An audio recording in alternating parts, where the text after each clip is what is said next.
Biko, I'm with links. We are live everywhere.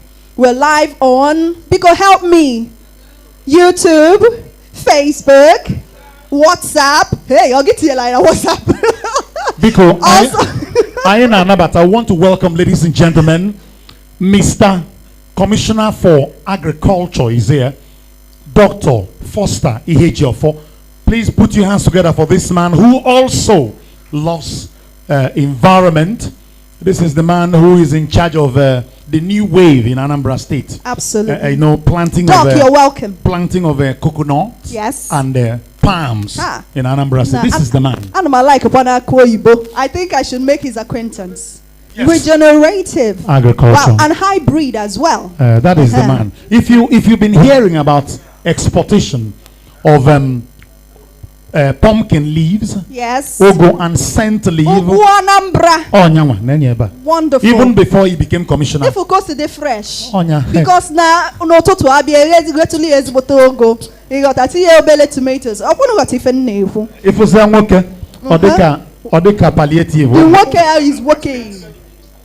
Okay, so we're back to the point where we will hear from the man piloting the affairs of the Environment Ministry. Of course, we know we have the Honorable Minister for Environment, and he is the Honorable Minister of State, Environment and Ecology. Dr. Isiaq Adekunle Salako is here with his goodwill message. While we wait for that, Onyekachi Chukwu, Executive Director of Anambra State. Okay, he's here. Yes. Professor Chukwuma Charles Soludo. Distinguished ladies and gentlemen, great Anambrians, gentlemen of the press. I wish to first and foremost appreciate Engineer Dr. Felix Odumegu, the Commissioner for Environment, Anambra State, for inviting me to be part of the Anambra State Plastic Waste Sustainability Summit. This is one summit I would have loved to attend because of the huge negative impact that plastic waste has on the environment and how much in terms of job and wealth creation the circular use of plastic can positively impact our economy. I am currently away in New York as part of Nigerian delegation to United Nations General Assembly, hence my absence. According to the World Bank, plastic waste accounts for 12 to 15% of total amount of municipal solid waste in Nigeria, with only 14% collected for recycling and 9% actually entering the recycling system. Plastic is a major contributor to land and water pollution, causing environmental disasters and harming lives. It is also a great contributor to greenhouse gas emission.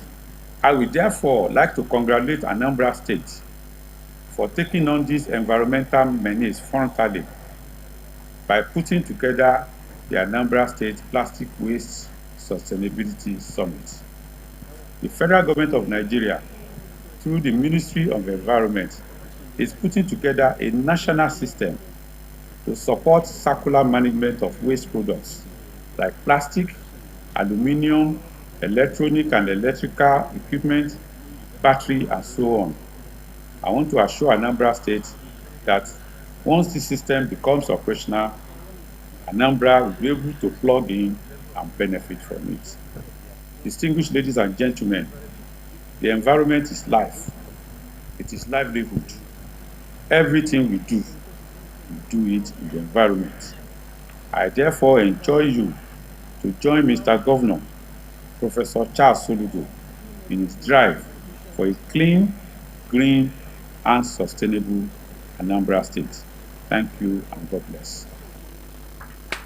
Wow.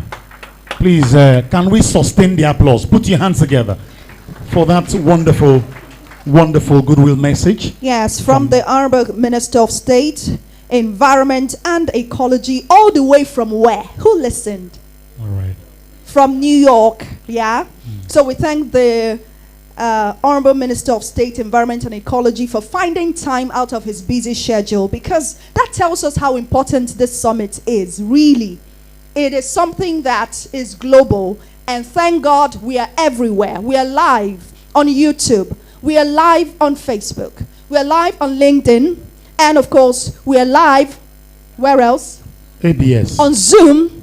We're live on ABS. Yes, we're live on ABS. Oh, yes, sure. We should be live on ABS. We should. We should. Bonkang. Yes. All right, ladies and gentlemen, without wasting our time, because our time is far spent, let's invite for the keynote presentation the bishop, talking about Bishop Dr. Onoha. Please put your hands together for this great man as he comes to present the keynote speech. Please, Bishop, you're welcome. Welcome. Welcome. Please, let's sit quietly and listen. Take notes, because this message has got to go home.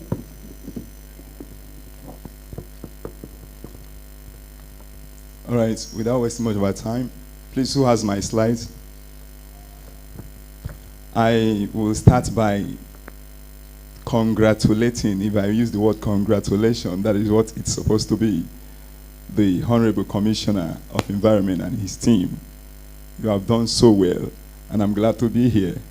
And I want to thank everybody. In fact, this wasn't the audience I was expecting, possibly because of the content of my letter.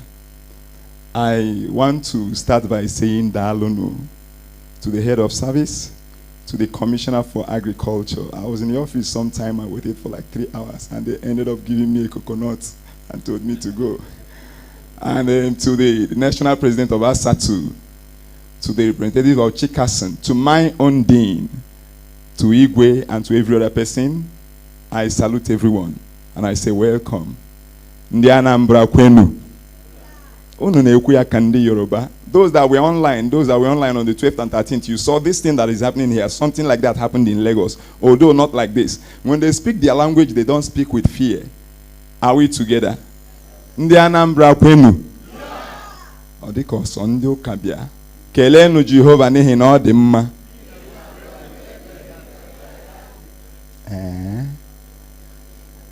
Onye ụka ka m bụ, abụ m a bishop of a church. Bụrụ onye nkuzi, a lecturer, nwunye m a lecturer. So ana m ekwu okwu rinne. Ọ bụrụ na time gị m inye m 3 hours m ga-ekwuchi ya. Maka ebe m na-ekwu okwu n'ụlọ ụka nke m, abụ m onye isi, so enwe onye na-enye m time m ji eme sermon. Mbọsị mba na pulpit nkwuo otu ọ dị m mma. God bless you. Now I want to key you into what is about to happen, because I will take just about 40 minutes and I have about 21 slides. That is approximately 2 minutes per slide. I am timed. My letter gave me 45 minutes, but I will take 40. Yes, I'll take, please, I need those slides very fast. Now, I want to start by telling us a little about sustainability. I'll be speaking on the topic that says overcoming plastic pollution through community empowerment, capacity building, stakeholders participation, a focus on the communities in Anambra State, Nigeria. And I said that will be seen as an aftermath of the Plastic Waste Recovery Challenge. How I wish the person handling this is actually fast, is doing what it's supposed to be. So at least you join me and be seeing it on the screen. The first thing I will tell you about is to overcome. To overcome means to defeat or to deal with something, a problem, possibly a difficulty.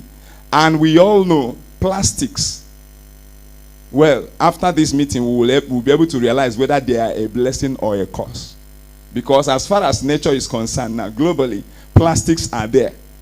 And as our population increases, there's someone that modeled it and said that it is not population increase that brings about plastic pollution. But we're going to know what actually brings about that. Then, plastics are merely, they are synthetic polymers. Yes, and they can come from either side, either from petrochemicals or from organic source. So, each of the sources it comes from, if it comes from petrochemicals, that means from fossil fuel, it has its impact on the environment. As simple as that. If it also comes from the organic side, which they say bioplastics, I'll talk about that. If it comes from that side, there is also an impact. Yes, because majority of those organic materials you actually extract the plastic from, if you want to talk about bioplastics, are actually edible. So if you concentrate on that, that means our food security will be threatened. Yes, from any side you come, there are implications. So we need to sit back and think. And when we talk about community empowerment, it means giving them, aiding the community.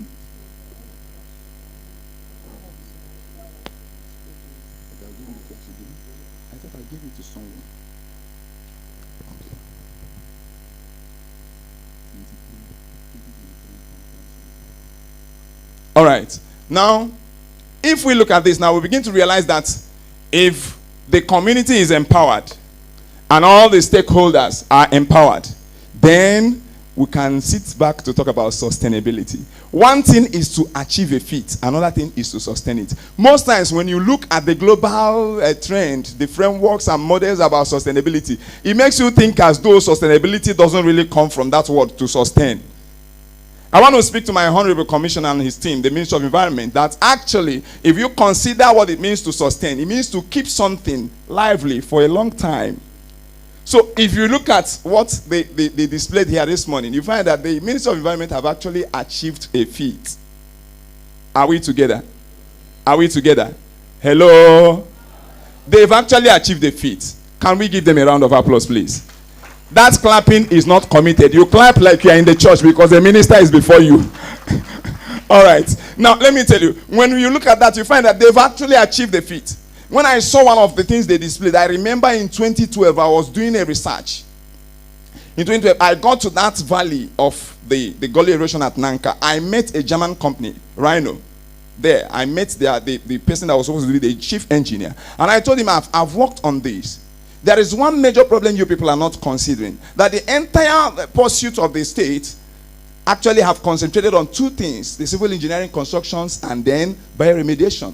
But I want to talk about chemical injections. I said, I've come up with something. And I want you to aid me. He said, let's sit down and talk. And we started talking. I told him, so I said, these gabions you are laying down, by what is the geology of this area? Because the major problem is not about what you're putting on. It's the geology. The major problem of Anambra gullying and erosion, blah, blah, blah, is the geology. And I told him, I spoke to him like a geologist by foundation. And when we are done discussing, he called me by, he wasn't speaking good English anyway. But he called me by, he said that I need to go. That if I come and introduce what I'm introducing now, that he's going to lose that work. And I tell you, for there to be sustainability, one of the things that is the key thing to sustainability is enlisting all the necessary experts and professionals. We might have started something, yes, but at some points we need to look back and see how far have we come, what have we done, and to what extent have it affected what our goal. There are various types of plastics. You can continue, just roll fast. There are various types of plastics. You have the polyethylene, the PE, you have the polypropylene, you have the polyvinyl chloride, which you normally call your PVC, you have the PS, you have the PET, which is the polyethylene terephthalate, which is like the Asian gold. Now, for those that are online, you see, China have actually dominated the Pacific Asian PET market. And that market is growing like wildfire. For those who are online, you understand what I'm talking about. And that is the level we are looking up to. I want to say something very important at this point. That at some points, I am very happy that I'm in Anambra State. And Anambra State actually is setting the pace in this direction. Especially at this time when globally beating plastic pollution is the end thing. And amongst all this, there is only one that we are looking forward to, and that is the biodegradable or the bio-based plastics. And amongst all the bio-based plastics, I don't think there is any that doesn't have an impact on food security. Yes. Now we talk about the various forms of plastic pollution. We have microplastic pollution, we have the macroplastic pollution, we have the plastic debris in the ocean, we have the plastic litter, which is the only thing that we can look up to and we say Anambra State has plastic pollution. There is no proof that in Anambra State we have plastic pollution. There are some slides I just removed this morning because I sent them to someone to proofread for me. And when he proofread, he told me that the source of this data you are displaying is wrong. And he gave me something to counter that. There is no proof that Anambra State has plastic pollution. If you have one, tell me. There is no data in Anambra that tells us that these are the standards of the content of plastic presence in the air, in the soil, and in your waters. And we are getting there. And it's only when we get actual information in this area, we arm ourselves with them, that we'll be able to make sustainable policies. And that will strengthen what we're doing. Outside that, you will finish what you are doing today. Step aside as a commissioner. Tomorrow, they are starting afresh. And there is no sustainability. Now, I want to say this, that there are lots of causes of plastic pollution. We have the inadequate waste management. That is number one. Inadequate waste management. Because it's not about, if you are saying some say it's population, it's not population. China is more populated than we are. Yes, but they are managing their plastic waste and they are using it to make wealth. And let me tell you, I saw them around during the economic summit. If they come in and you don't shine your eye, they will sell you and sell everything. Because they are too wise. I'm sorry, let this not go on the media. Are we together? Now, let me tell us something about that. One of the things that we lack is that for us to even manage waste adequately, everybody's hands must be there. Before I go, I brought some copies of the books. I'll give you free. Then, and one of my sons actually had, there's a book I wrote about managing plastic waste in Anambra State. So when this invitation came, I threw it, dusted it, and tried to, pimp it, give it some contemporary contents. And one of my sons said he's going to fund it. So as soon as I'm done, possibly it's because I had to change some things when my reviewer sent in information. Within the next 2 weeks, the book will be out, and I'll donate 200 copies to your ministry. Yes, the book I brought, I've been partnering with a lot of people. The book I brought today, that is about environmental sanitation in Nigeria, I launched it at UNIZIK, the Faculty of Environmental Sciences. My dean is here. And when it was launched, it was free. Whatever money that day we sold a copy for 5,000, right? Whatever money that was gotten was actually used to support the faculty in environmental sustainability. And today, I'll also give you copies of that book free of charge to give to the people that it can contain. All right. Now, one of the basic things is that people are not aware. People are not aware. Awareness is an issue. Let me tell you. And the issue is that we are limiting the stakeholders' consultation to certain sections of the economy. Yes. Do you know that there are Anambrarians that will see picture of our governor and will not know this is the governor? Do you know that? You may be doubting it, but that's the truth. There are some Anambrarians that, because we believe now, the present time where everything is media. I tell you, go and research. You find out that a reasonable percentage of your Anambrarians are not on the media.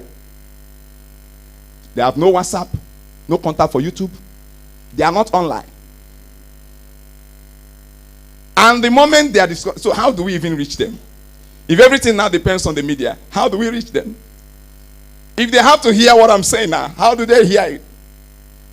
That's the reason I'm going to give you the book. And I'll make sure that the book will have about 170 something communities. I'll make sure every community leader gets one copy. Yes. So that when he reads, he will tell them in their village meetings what we need to do. Because this thing is not a one-man battle. All hands must be on deck. Now, if we look at this now, we'll find that there are a lot of issues. We say plastic production. Yes, most times we produce what we don't need. Ineffective regulations, packaging practices, some natural events like flooding bring them up. Then we have shipping and fishing accidents, population growth, and indiscipline. Then if we look at the next slide, we'll begin to see what World Bank said about relationship of income and waste generation. World Bank is trying to say that the higher your income, the higher the waste you generate. Do we believe that? The higher your income, the higher the waste you generate. That's what World Bank is saying. And if that is supposed to be sustained, then that means every rich man is supposed to pay more. Yes, because he drinks the bottled water, while the poor man drinks the pure water. Even some of us cannot even, the pure water now, the sachet water is now expensive. And that calls for innovations in that area. Now, I want us to quickly go to the effects. There are numerous effects. The effects of plastic waste pollution cannot be overemphasized. From its environmental effects to the health effects to the social effects to the economic effects, they are numerous, but that is not my concentration. I am rushing through this. Then we have the physical blah, blah, blah. Then we go to the global realities. Globally, I want to quote the United Nations Environmental Program. They say that 98% of the single plastic products are produced from fossil fuel. And we know what that means. That means that our ozone layer is in trouble. That is what it simply means. Then they say that, or that is for the bioplastics, or from virgin feedstock. The level of greenhouse gases emission associated with production of and use of and disposal of conventional fossil fuel-based plastics is forecasted to grow to about 19% by 2040. That is what UNEP is saying. And they said 82 million metric tons of the polyethylene terephthalate, that is PET, is generated globally per annum. And I am happy that we heard from the Honorable Minister of State for Environment that in Nigeria, the volume of plastic waste that is being generated, only about 11% is actually being pursued for recycling. And about 9% of that 11% goes into the recycling system. What it means is that more than 80% is lost. And if you say it is only 90, about 9% that goes into the recycling system, it means that more than 90% is out of the system. That is what it simply means. So what it means is that in Anambra State, I don't know. But I look at myself, I beat my chest, I say, is it that we are making mistakes? When you see some recyclers here, some manufacturing industries here, they go outside to import their raw materials. Are we together? And I think if we are looking at sustainability, there should be a policy in that line. I am sorry if I'm cutting corners or if I'm walking across someone's lane here who is a producer or a manufacturer. But that is the truth. We're talking about our environment. And then globally, NREL says, that's the National Renewable Energy Laboratory, they says that by 2050, 600 million tons will hit the earth. Because we are producing it every day. Inside this hall now, a remarkable percentage of what we are using here, you may look at it, has plastic contents. Very simple. And we cannot shy away from it. In fact, there is a video, it's unfortunate, the slides are not moving the way, so there is a video I'm supposed to play for you, but for want of time, where you see the Chinese eating their meals in a social gathering like this. How many of us have seen that? With the plantain leaves. How many of us saw that video? I'll send it to the Honorable Commissioner. They ate their meals, all of them. They placed a table, and then they cut the leaves of the plantain, placed it on the table, and they were serving meals there. The top government officials of Chinese I'm referring to, I have the video. I saved it for one presentation I'm invited for. Now, there is need for us to actually change our thinking. People are not aware of what is happening. People don't even know the dangers of these plastics. People live their lives anyhow. And when they leave it and mess up the environment, they condemn what environment the future people are supposed to enjoy. And there is no sustainability. The reason for us to step up. Now, if you look at the projections, you see what World Bank says. Let's look at the projections by World Bank. The next slide, please. You find out that if you look at sub-Saharan Africa, World Bank actually did this projection by in millions of tons per year, generation of plastic waste. And they said that this is between 2016, 2030, and 2050. We will concentrate on our area, the sub-Sahara. If you look at that, you find out that 174 million tons of plastic waste were generated in 2016. Yes, there's a data to back that up. There's a research to back that up. Then, and it was projected that if it continues that way, that by 2030, sub-Saharan Africa will have 269 million tons. Then, by 2050, they will have 516 million tons. And I ask you, are you aware that Nigeria is the major generator of the plastic waste in sub-Saharan Africa? Are you aware of that? Nigeria alone generates about 41% of the total. Lord have mercy, we need to do some work. So at this point now, you begin to realize that the world actually is narrowing their vision on us in issues of plastic waste. Then the Nigeria situation let's look at what is happening in Nigeria. You look at our population, these are stats.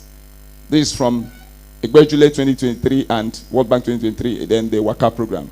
You know, the West African Coastal Area program, for those of us that are online. Now, in 2019, that's the population. Then the population density per square kilometer is 215% approximately. Then you have the coastal population being the total population about 13.7%. And the share of the people living in the urban area is 49.5%, which has grown by now. Then we now have the total municipal solid waste generated per year in tons to be 27 million and some fraction. Then you now look at the waste generated per capita, that is per individual. Why I had to narrow down to that per individual waste generation is that we know that this has to go down to the end user. If you stop it at the industries, you've not done anything. For sustainability, it gets down to the house because we are the people using it. We are the people generating the waste. Now, if you look at that now, you find that the plastic waste generation in kilogram per day is about 2 million. About 2 million kilograms.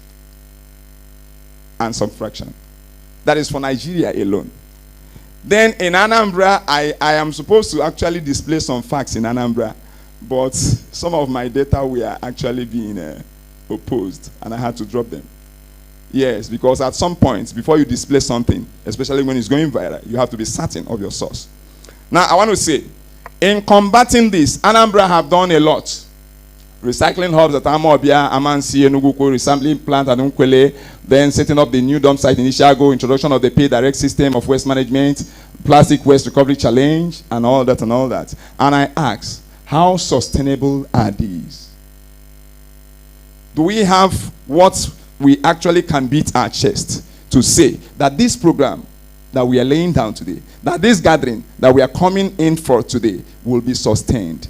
When we say sustain, just come from the meaning of your word to sustain, to keep it working, to give it life for a long period of time, to allow our children and children to borrow from it and continue with it. Sustainability. Now, I said before, if we must do that, then we must consider, we'll look back and ask ourselves, what are the challenges we have? What gaps do we have to fill to make it sustainable? And I said from the little review I did before this event, I was able to establish that evidence on plastic pollution environmental metrics within the state is scanty. Let me not say there is none. I have just few. And then I said that there is no proven evidence of macro and micro plastic pollution within the state. So, Commissioner, you have a lot to do now. Your boys have to go into research to fill up this gap. Then, there is no data on plastic in air, in soil, land, animals, and water bodies in Anambra State. If there is, prove me wrong. And I said, advocacies and policies need accurate data for them to be effective and efficient. If you must plan a market like what Pacific Asia is doing, what China is manning over there, then you need to have concrete data that you can beat your chest and say, I'm strong on this. And you must have that. And with that data, you'll be able to say, this is what Anambra State can produce in a year. And I ask you, before even we go into the vision of saying we are going to, within 2 months or 3 months, have 10,000 tons of plastic waste generated, we should have known whether the state will be able to yield that or not. Oh yeah. To this point now, you see we have achieved so much, but there is so much work to be done. That calls for more investment from the state government in this ministry, because sustainability is not a child's play. And I said, how do we improve on what we've actually gotten? How do we improve on it? I said you have to identify the key variables available. When we are talking about the variables now, we talk about both the human and the material resources. Because at some points, we may end up with the recyclers and the ministry without including almost everybody must be, in fact, not almost, everybody must be involved. As far as the issue of waste management is concerned, everybody is a stakeholder. The only thing is that there are some champions amidst the stakeholders. Are we together? All right. Now, let's continue. If we identify that, we can now scale them. When I say scale them, we measure them. They must be scalable. They must be measurable for us to actually apply them. Yes, to analyze them, they must be scalable. When we scale them and we are certain of the scale of operation of each of these variables, both the human and the material resources must be scaled. When we are sure of that, then we can now use that to develop. After we have stored a data for so long, we generate a database. And at the point of our database, we'll now be able to build a model based on the data we've generated. And such models are standing. And they cannot stand without you considering alternatives. There are alternatives. We'll get to that. There are alternatives. You can do this or do that. But each of the alternatives has costs and gains. So you must have to do your CBA, the cost-benefit analysis, thoroughly well. Then, at the end of that, you do a verification of the model. How do you verify the model? You must, develop or enlist. You must marshal out modalities, indicators to help you measure success. Let me say, like today now, if I hit on the commissioner, you'll be able to tell me that this plastic waste challenge, this is the level to which we have succeeded, is a goal. And I am certain it wasn't succeeded 100%, if I'm not mistaken. But if you don't have indicators to tell you how far you've gone, you are wasting resources. Are we together? All right. Now, I said the moment you have done that, you now do a test run. Like what you're doing now is like a test run. Yes, if I say it, it's like a test run. It may look like it's so big, but it's the foundation, and that's the hardest aspect. Because the moment you develop it and start keying in people through reorientation into that goal, by the end of like the next 10 years, you find that it will now be into people's mindset. It will no longer be a law or a policy, it will be a lifestyle. Every Anambrarian will now know how best to sort waste. They will now know how best to deposit waste. They will now know how best to dispose waste. They will now know how best to make wealth out of waste. Everybody becomes conscious of that. And when they are, in fact, let me tell you, by only doing this and stopping there, people are only, they will see it from afar and they will go. So many will not even be conscious of it, because there is a difference between being battle conscious and being battle ready. Battle ready has to do with preparation. And I am certain that from this program, we are moving from the level of consciousness to preparedness. All right. Without wasting much of our time, I say when you now build your policies around that, you now implement. When you implement, the implementation will not stop at some point. I saw the jingle and I was committed to listening to it. And I saw some points where you say, some schools have the club. And I say, why some school? Why not every school? Are we together? I listened to that jingle. Now let me tell you, not minding how good we have performed, there are always gaps to be filled. Not minding the level of the professor that examined you. When the external examiner comes, he must make correction. Are we together? He must make correction. It's as simple as that. So at this point now, you need to go back and start filling these gaps to make it perfect for sustainability's sake. All right, I said you have to, by implementation, extend it. If you try it in a government secondary school, OCA, and it works, replicate it, make sure it gets to everybody. Make it a policy that every school must have an environmental club. It's compulsory. Let the governor endorse it. Then, when you are done, you do monitoring. You monitor. Because if you say that way and it's a policy and there's no monitoring mechanism, it doesn't work. At some point, you may have 300 secondary schools, only 5 is working. And most times when you want to campaign, it becomes political. Yes, because in gatherings like this, you bring them, they will come and showcase themselves, do some things, and they will go. When more than 80% of the schools are not doing it, have you achieved anything? Is that project success? The answer is no. All right. Then when you monitor, you evaluate. And when you are done evaluating, you now react sustainably. What do I mean by reacting sustainably? What you are doing today is like the carrot, but you also need the stick. The bankers here will understand what I'm talking about. About the stick and the carrot principle. Are we there? When the man does the good, you give him carrot to eat. The two of them look straight, but they do different things. When he does well, you give him the carrot to eat. When he misbehaves, you use the stick on him. So at this point now, the Ministry of Environment must be empowered with certain policies that are geared towards giving you the strength of the stick and the carrot. So where you can come this year and you give a community 1 million for performing creditably well, you don't keep on giving 1 million and people will concentrate on the 1 million. It comes to a point where people start doing it unconsciously because it's a lifestyle. All right. And I said you have some sustainability routes, which includes the reuse. It has its detriments. Okay, I still have time. It has its detriments. When you say reuse, like the moderator of the program actually announced something and said people are giving in some of their plastic bottles to the people that are selling local beverages for them to use them. And I asked, is that safe? The answer is no. Reuse has its dangers. Sometimes, for those, I have a student presently under me doing her master's degree, and he's in the laboratory in UNIZIC there. What is he studying? He's going to pick samples of those plastics that they use in selling the local beverages, your soya bean, kunu, and all that, zobo. And she's bringing them after every 2 years. When you go to the lab and see the microbes that are generated from that bottle, you will not like to drink from what they are selling. So before we even adopt a route to the sustainability practice of plastic waste, we actually need to consider what we call the cost and the benefits. The dangers therein. There is need for research and development. If you don't have a team in that, have one. If you have one, strengthen them. If you strengthen them the more.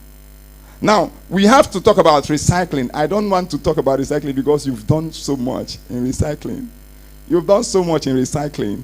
But I wish to say that our recyclers, you also need to sit back and do what we call research for development. Like I know the good ones, some of your team members were online during the Lagos State training on the 12th and 13th. Yes, some of my friends in the ministry were online, and we had to discuss after those presentations. That young woman she's knowledgeable, you see. And if you fail to listen to people like that, you are doomed. Because you'll only be the village champion, the champion in Anambra here. You need to compare yourselves with your contemporaries in the open world. Yes. Then I said reduction. By reduction, you see, China is practicing a lot of things together. They are the highest producer now. They are the chairman of the pet market globally. The Pacific Asia is dependent on China. And they are making a whole lot of money from that. Billions of dollars annually. And if you have, I don't have that slide here. The projection where China said by 2040, we're going to be making over $30 billion from pets. That is it. And if you consider what Pacific Asia is doing, China has about 49.6% of the total share. That is who they are. And we need to grow. And let me tell us, somebody can say, can we do that as a state? I say yes. You mustn't wait for other states in Nigeria or for the Federal Ministry of Environment to come. No, you can start by micromanaging it. And when it works for you in Anambra, you can now sell it to others. Don't let this gathering be just a ceremonial gathering. Let it work. Sustainability is real, and we can achieve it if all hands are joined together. And I said you have to now do replacement. Replacement means removing what you used to use and start using some other thing. I don't know the initiative. If you go to Roban stores to buy something today, and they will bring the old newspaper to wrap it for you like they used to sell akara in those days. How will you feel? My friends, say the truth. How are you going to feel? You go to Roban stores to buy something, and they bring newspaper, old newspaper, and they use it to wrap for you. Oh. And some of us here too, it's just very few persons that will tell you, I won't eat the okpa that was packaged in nylon. I want to eat the one that is packaged with leaves. Some few persons, based on their inclination to environment, will say that. They know what they're talking about. And things like that need to get into our nerves for us to function well. Sustainability. Then I said management and value chain initiatives. I had some slides. That was why I said I didn't know it was this type of environment, the audience. When I was thinking I'll see some village people gathering here, and I'll be just saying Omon Nakwene, and they'll be saying yeah. Yes, but in my book, the value chain initiatives, the models I have were sold in that book that is to come. You have it. Yes. There are initiatives that will drive your system into the next level. You won't stop at just mere recycling, and depending on the individual industries that are manufacturing, because each of them are actually concentrating on their gains. That is the reason they are living. So if you think they are the best to help you actualize this, no, they are depending on their gains. And inside the management status, they are working out things. They are working out models to make them gain more. That is their business. So no industry here, Chika say, Mogam, will you tell me your industry is a charity organization? The answer is no. They will do things to make them gain. And some of those things they do to make them gain actually might be anti your policy. Are you getting where we're coming from? The need for you to go back to research and development. Then I said, in my topic, I made mention of stakeholders' participation. And I said they must participate. You consult them. You identify them. You identify the champions of the stakeholders. Very important. Furnish them. Open up with them. Listen up. There is one ideology that is there. Not just in the Southeast, or it's everywhere. Yesterday I was in a program at Window in America. And we were listening to a man. The man was a freedom fighter from Edo State. From Saple to be precise.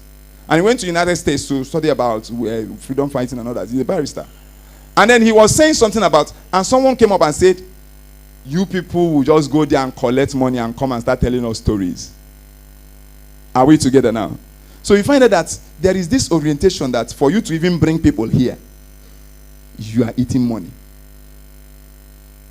It's the end thing. For you to gather people now and tell them what will benefit them, you are eating money. Let me tell you, there is a man they called Pastor Rotimi. He worked at a Johazard Center in Oka here. We are friends. We are too close. So when he has issues in Johazard, he called me. He consult me. And I will assist him. So I had an issue. I'm working on modeling for publication. I'm working on modeling flood-prone areas in Anambra State. And I called him. I say, sir, this is time for us to partner together. Bring your idea as a GIS expert. I'll bring my own as an environmentalist. Let's produce this paper. Do you know what he asked me? He said, how much has the state government or people giving you that you want to eat the money and now let me do the work? Is that initiative? There is need for you to actually drill down to the grassroots. Make time to sit with them. Educate them. Win their soul. Soul winning is not only for the church. It's for everybody. And when you do that, you find that in future, it will benefit you. On the next slide, I'll say something just and we'll scroll on that slide. That slide is a model for stakeholders' participation. There are things we do. We concentrate more on engaging the stakeholders, but we don't manage them. And these two things work together. If you engage them, you must manage them for them to last for you over time. Otherwise, you stop at engagement and there will be no management. A new person comes, he starts engaging again. And you know what the engagement process entails. You spend so much money. But when you engage them well and you manage them over time, they become part of and parcel of what you are doing. That way, you work together with them. I tell you now, for you to engage some experts in UNIZIC, for them to work together, you have to pay. You pay. If you invite me now and consult me, you know how much you pay. Because I know how many of my proposals that died there 6-7 years ago. And I couldn't dust them again. So if you invite me now, I'll say pay. But if you start and we start working together, over time, I will become part of you and you become part of me. If you pay me today and push me away, by the next time you are bringing me, you still pay. But if you pay me today, engage me today, and you manage me, over time, we become friends. We'll be working together to achieve your common goal. I hope that is clear. Now, let's go to the next. I'm rounding off, please. I'm sorry. My time is just about 6 minutes to go. Then I said it is the role of everyone. Everyone here. Everyone. You see the government, the regulations they make, the legislation, enforcement, public awareness, the church in moral ethics, the community, town leaders. I say more about the church because I'm a church leader. Most times, the ministry, let me advise this. How I wish the governor is here to hear that. If you come to the church and you are expecting them to pay, they will run. In fact, if they are not running, they will end up conducting night vigils against you.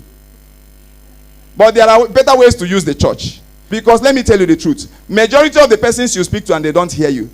Some of them that won't even run when they hear the governor coming. But let their pastor say the devil is coming or they will disappear. So you can use them. And when I'm referring to the church, it's not about the Christianity, no. I'm referring to every other religious body. Even the ATL, the African, the traditionalists, they honor their chief priest. If you go to that Imoka shrine and you want to consult the deity, and the chief priest says for you to do that, you swear that you don't have any plastic in your house. You know it becomes a rule. Are we together now?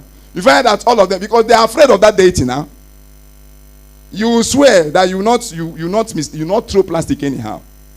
You see, some of them will be carrying it in the boot of their car. You need to get them involved. Now I said, the woman leader I saw some women here in good Ndioma. On their wobodo. He has if you fail to engage them, they will rubbish everything. If the husband is against what they are saying, they will cook food and put extra salt. That is it. So they must be engaged. The youth leaders.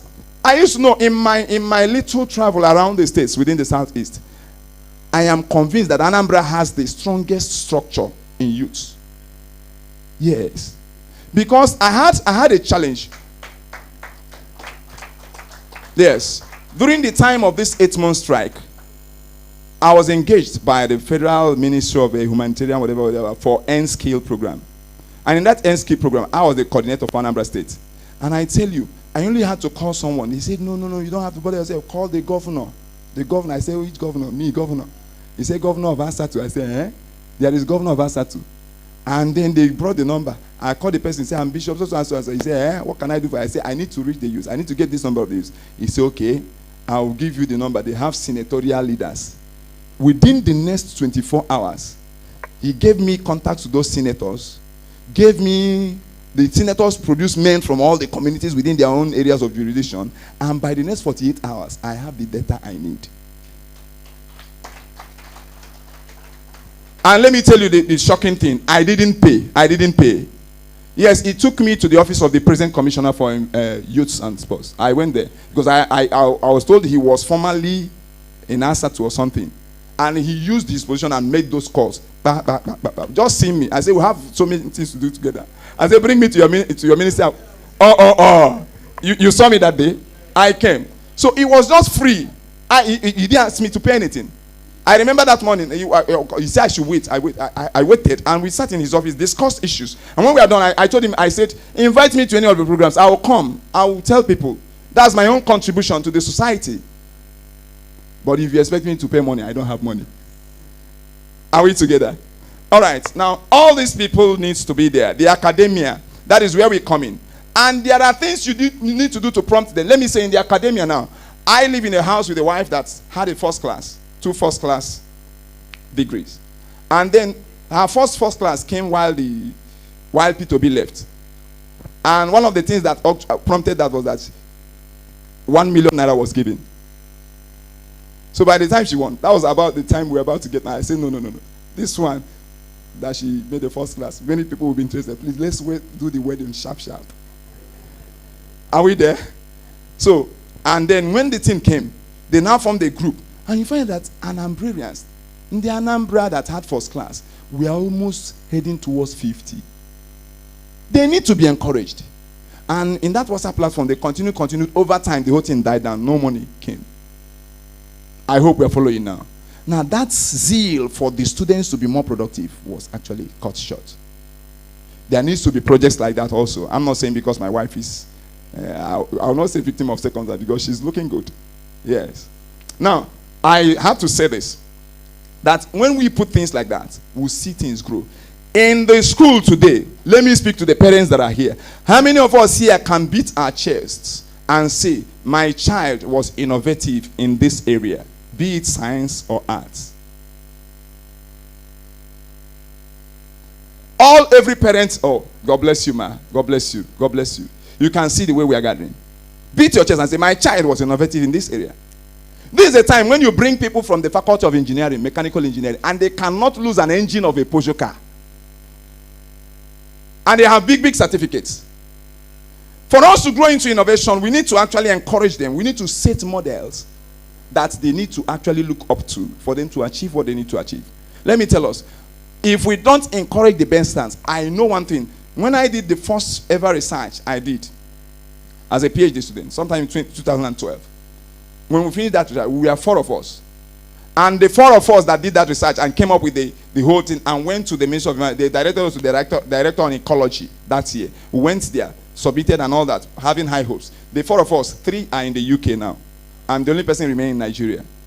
But I tell you, possibly if they had been engaged by then, they may not have reasons, I don't know, of leaving. So we need to engage them. Now, finally, the NGOs, in issues of advocacy, business owners, everybody must get involved. Now, let's talk about our self-appraisal. I believe that today we are gathering for the environment. If you are not gathered here for environment, say I. You need to go. All right. All right. Now, if you are here for the environment, can you raise your right hand up? Raise your right hand up. Oh, we have a wonderful thing. Now, bring it down. Bring it down. Place it on your heart. Ask yourself this question. Question number 1. What are my major challenges? Are you responding to them now? Now, ask yourself this second question. Say, what do I want the government to do for me? Can you say one thing? Say it from your seat out here. What do you want the government to do for you? Yes, give me one thing you want the government to do for you. Give me. A lot of things. Put your hands together for yourself, Abi. Now, the next is this. That's why you don't need to put your hands on your chest. I remember the scripture didn't say, the scripture in the book of 2 Corinthians, while St. Paul was writing, he said, examine yourself. This one is what you need to do to yourself now. So, when you look at that, you begin to say, what is my own duty?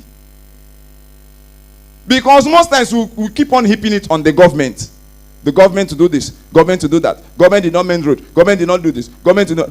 While the little drainage channel that the government constructed in front of your yard is blocked and you are not doing anything about it. Lo and behold, you are still this person suffering it, because I can't remember Governor Soludo coming to sleep beside your house and the mosquitoes will be disturbing you. And you, as wise as you are, will be going to Roban stores to buy more fleet. True or false? And the gutter is still breeding more mosquito. Who is fooling who? Ask yourself this question if you are truthful. What are my own duties? Then you now ask yourself, have I done them well? Everybody blames the government. That was the time I was in a departmental meeting. I told them, I said, a time will come to a stop when students will stop recommending after every research. The government should. Government should. You see 10 researches, you see all government should. What would you are as an academia, what do you do? All right. Why am I saying that? The change that we desire starts with us, individually and collectively. On that note, I will make a conclusion. I will say beating plastic pollution is a contemporary global issue, and it requires the enlistment and commitment of all stakeholders. I therefore call on the individuals, communities, the government at all levels, the NGOs, the organizations, academics, institutions, professionals, associations, and developmental partners, by extension, everyone, to get involved. Why am I saying this? This is a battle that everybody must fight. Wow. Bishop. Wonderful. Dr. Honora. Oh my goodness. What a gripping keynote speech. I mean, nobody slept. Nobody was bored. We listened all through, did we not? Yes, and we picked a lot of talking points. Another resounding applause, please. Wow, what a presentation that was. I hope that was captured. Yes. Thank you so much, Bishop. By the way, when he said his wife made a first class, guess what? Between us, who do you think made a first class? She. There's no need. Ejo Makamua. I made on first class. First class. Not in academics. No. Ni alieno.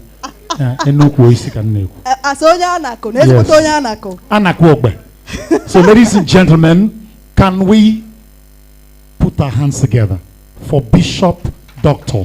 Honora? Thank you so much. God bless you. You are not just a man of God, you're also an astute researcher. Absolutely. You are a teacher. You're not just a lecturer, you're a teacher. Thank you very much. Thank you. May God in his infinite mercy continue to bless you. While he was speaking, we heralded the presence of someone that, his presence here tells us that the governor is here. So, I don't know if you saw who I'm talking about, but I'm sure that when he was entering, it's impossible to miss him. We're talking about the secretary to the government of Anambra State, to the state government. No other than an erudite academic as well. A global figure when it comes to education. Let's make welcome in a special way Professor Solochukwu. Please give him a resounding applause. Yes, Prof, as the one mother. we are humble. Welcome. And at the same time, Let's welcome his youthfulness. You know, Bishop made mention of him, not knowing that he was already seated. Ladies and gentlemen, talking about Mr. Commissioner for Youth Development and Sports. Yes, talking about Mr. Patrick Ayamba. Put your hands together for him. Yes, the man behind One Youth, Two Skills. If you're part of it, make a noise. Yes, Minister Commissioner let's give him a shout as youth. Let's give him a shout now. Yes. Boza.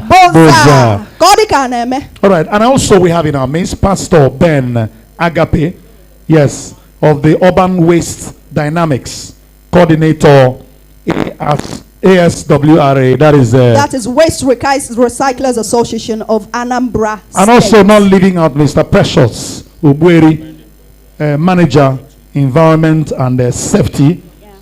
Yes. Okay. International Breweries. Thank you very much. Yeah. All right, ladies and gentlemen, not wasting our time. Wow. You're littering the environment. May peak here. Now, ladies and gentlemen, oh my. Without wasting our time. But we have to waste a little time to remind everybody that we're online. Yes. On Zoom. Just in case you're unable to access the hall because this place is filled to capacity, you can access this event and watch live anywhere around the world via Zoom. That's on the handle of the Ministry of Environment Anambra State. As well on Facebook, we're live. And we're also live on YouTube, on LinkedIn. You can join in, be part of the conversation. Please make use of the comment section as you contribute to talking points raised here. Now we can make a move. Yes, and also on ABS, Anambra Broadcasting Service. I think you're representing ABS so well. Yes, now. I think you're an ABS ambassador. Absolutely. All right, ladies and gentlemen, there is a woman.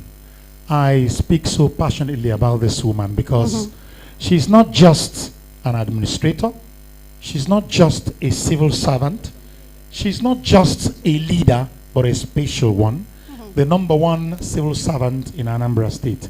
A humble one at that. Absolutely. So, ladies and gentlemen, to give us a very short goodwill message, may I humbly and respectfully invite Barrister Theodora Okwi Igwebe, MNI, the head of service of Anambra State Put government. Your hands together for her, please. A resounding applause. Norma, we welcome you for your short message to us. The theater troupe from Unizik and other people that will give us skits. Get ready, prepare yourself because after this, you're coming on. No wasting of time. Based on anything that has been said here, please write it down. We have beautiful ushers around the hall who will pick those, and the question and answer session will happen at some point. Exactly. Thank you very much. Ma, please take it away. Good afternoon, everyone. I want to stand on the protocols already established. Mine is to bring the goodwill of the entire civil service of Anambra State. Before I do that, I want to thank profoundly the guest speaker, the keynote speaker, Bishop. I want to thank you for that erudite presentation. I'm sure we have a lot of takeaways from what he told us.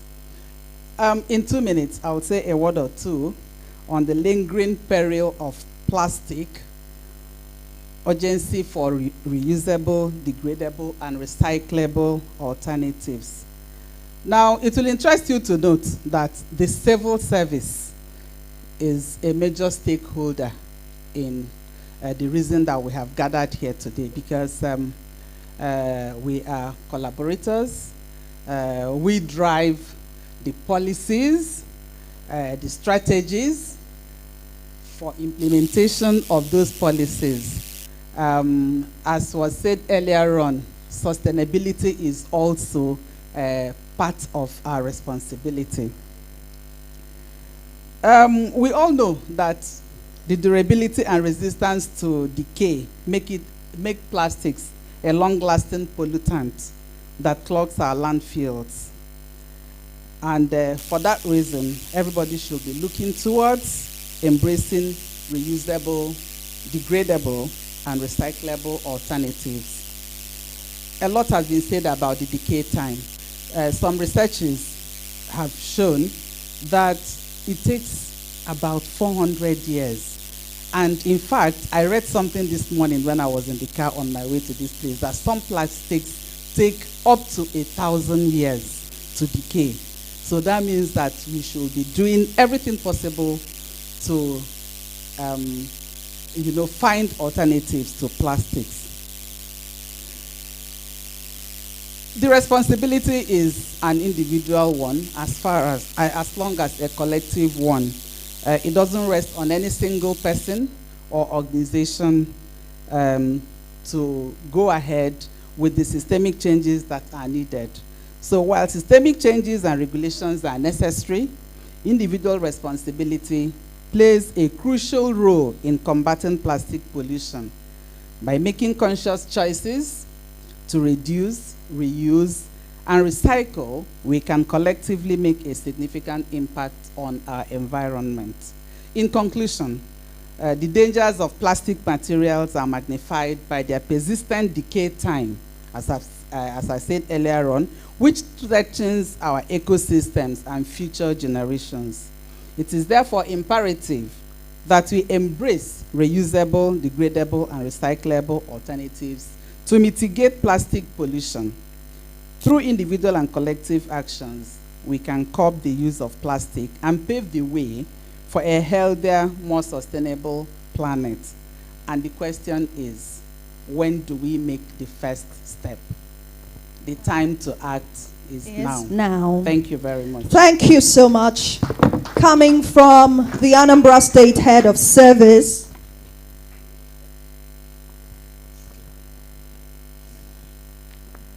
Yes, ladies and gentlemen, that was the Head of Service of Anambra State, Barrister Theodora Okwi Igwebe, MNI. Please put your hands together for this wonderful woman.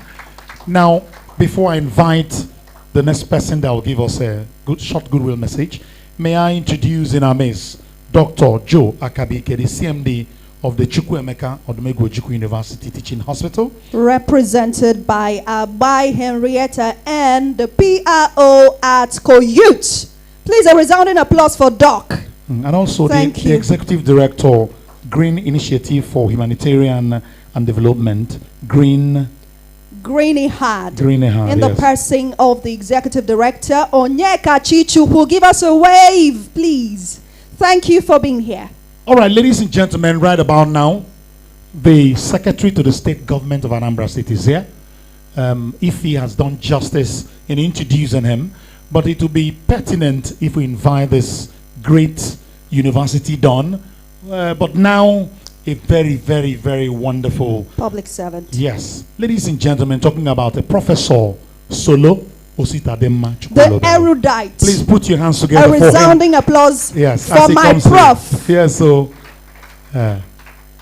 Prof, you're welcome. Thank you, sir. Thank you, sir. Dalo Norine. I think I'm very pleased to be here. This morning when I was called, I was actually heading to the farm because Saturday is my farming activities. I had to rush home to freshen up and get back here. I wasn't too sure about the topic that I was invited for, but when I came and saw it was on plastic, I was very pleased. Plastic is a menace. It's a great menace. But what I would really want to do is this.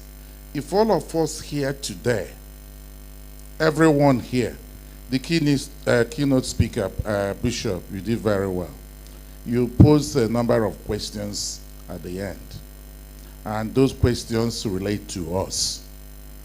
I think I started recycling waste more than 25 years ago. I've always recycled waste.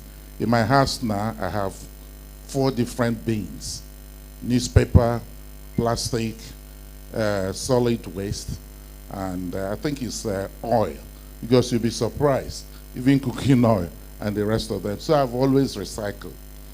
What I would like all of us here to do is to commit, everyone. When you use plastic here, is there any person here who doesn't use plastic?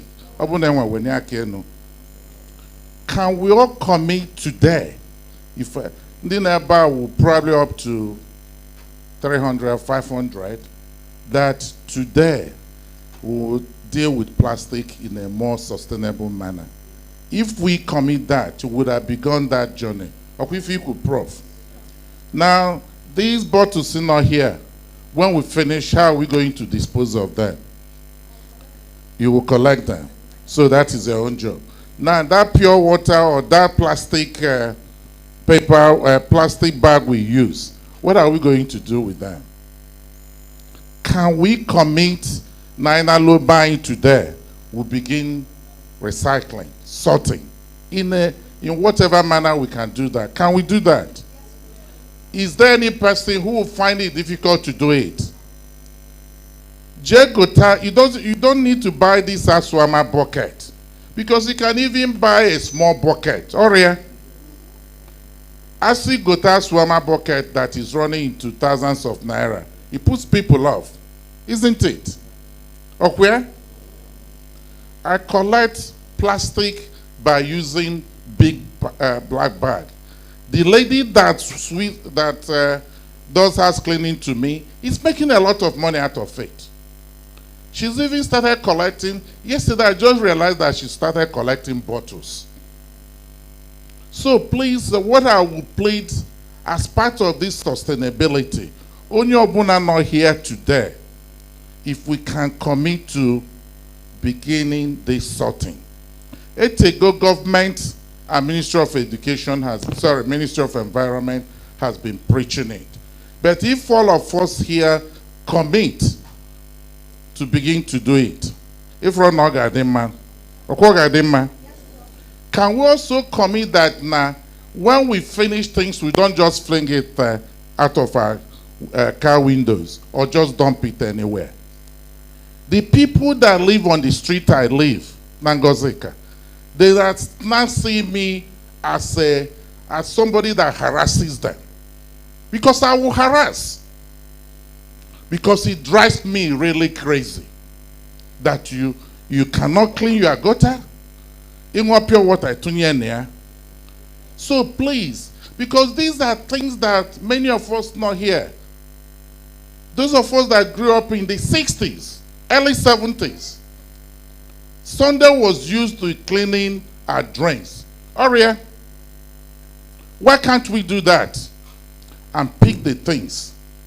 If you go to our dump sites, if you look at our drains, our environment is not, our physical environment is not welcoming. Is our physical environment welcoming?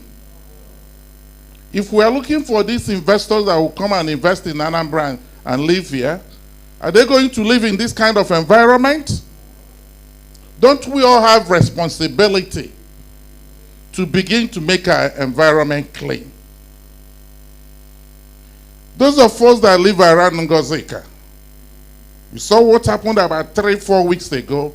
The drain was blocked. Okay? Many of you. And the water was everywhere. Every person came and passed. Every person came and passed. And what was clogging it up was what? Waste and plastics. It took only about 30 minutes of work to open that place. And it flowed. Please, Makogonogo Yubas by Erika. But what we need is at the practical level.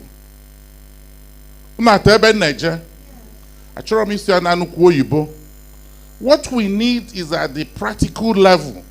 Only Obuna here is guilty in one way or the other of this pollution of plastic. True or false? Can we say that we are now going to become the solution and not the problem? Can we all commit to that?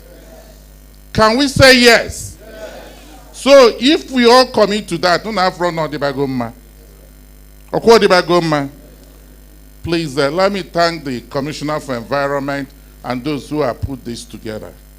Last the message we take away from here is that if it's taking 1,000 years for plastic to degrade, 400 years. And so many people have talked about the consequences. Very soon, marine ecology will disappear. As why in Mama Adikuzi, because it's clogging up everywhere. The Ocha, Butela and this technology are now moving to a different thing. In America, they don't use plastic anymore. Even they use bugini. Paper bag.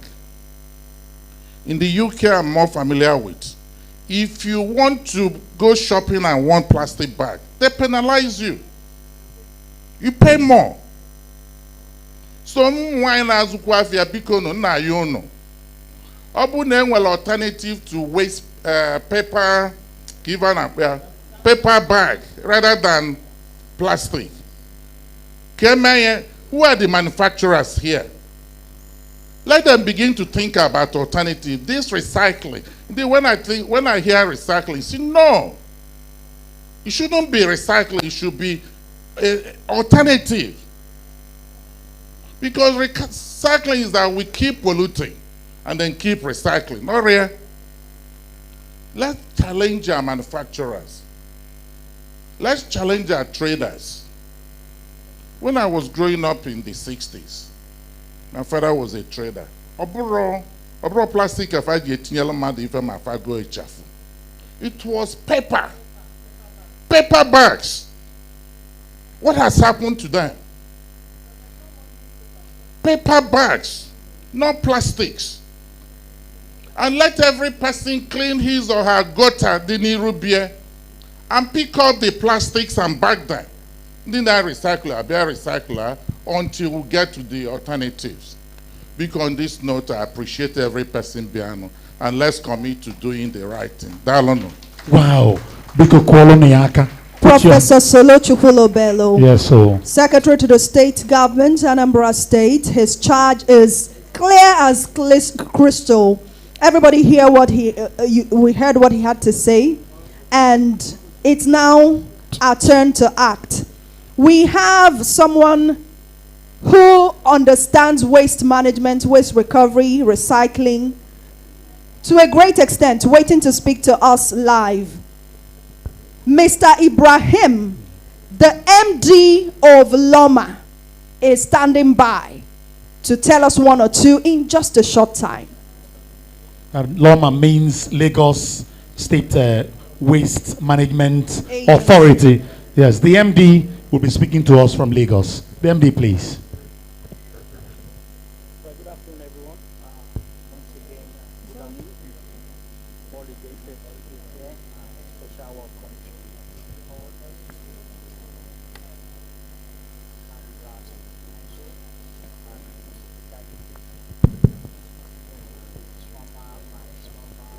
friends, my Anambra, for putting this together.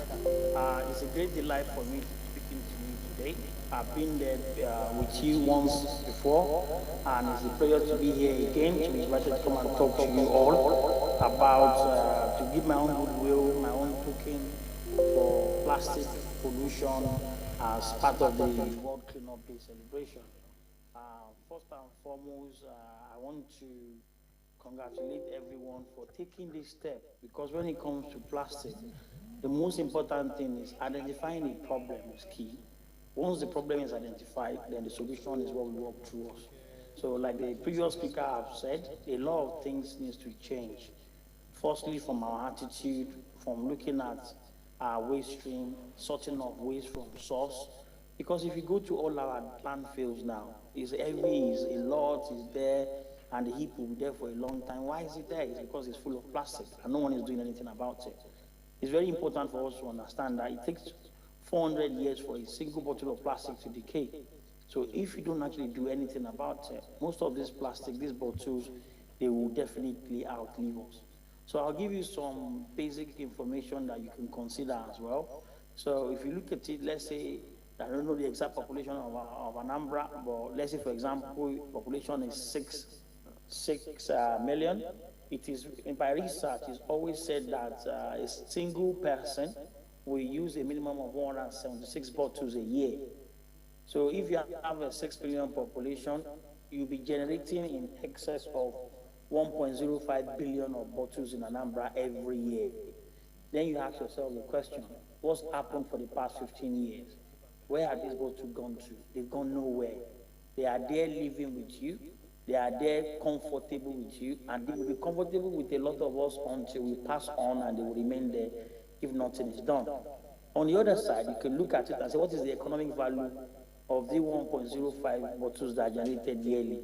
The economic value, even if you buy plastic at 100 naira per kg at point of processing or export, you will notice that you are missing out on 1.62 billion naira of value in your economy on a yearly basis. And that's something that can be added to your GDP. It can help create a lot of jobs for the youths out there. It can get all the women and everyone, get all of us busy, ensuring that we're doing something that we have control of. So my ask to everyone today is, I want you to cooperate with your waste management agency, and especially the Ministry of Environment in leading this campaign. Don't let it just be a one-off conversation that we're having, because at the end of the day, we know that a lot of people talk about erosion. We all cost it. Me, you, everyone cost it, because we have neglected this plastic for a long time.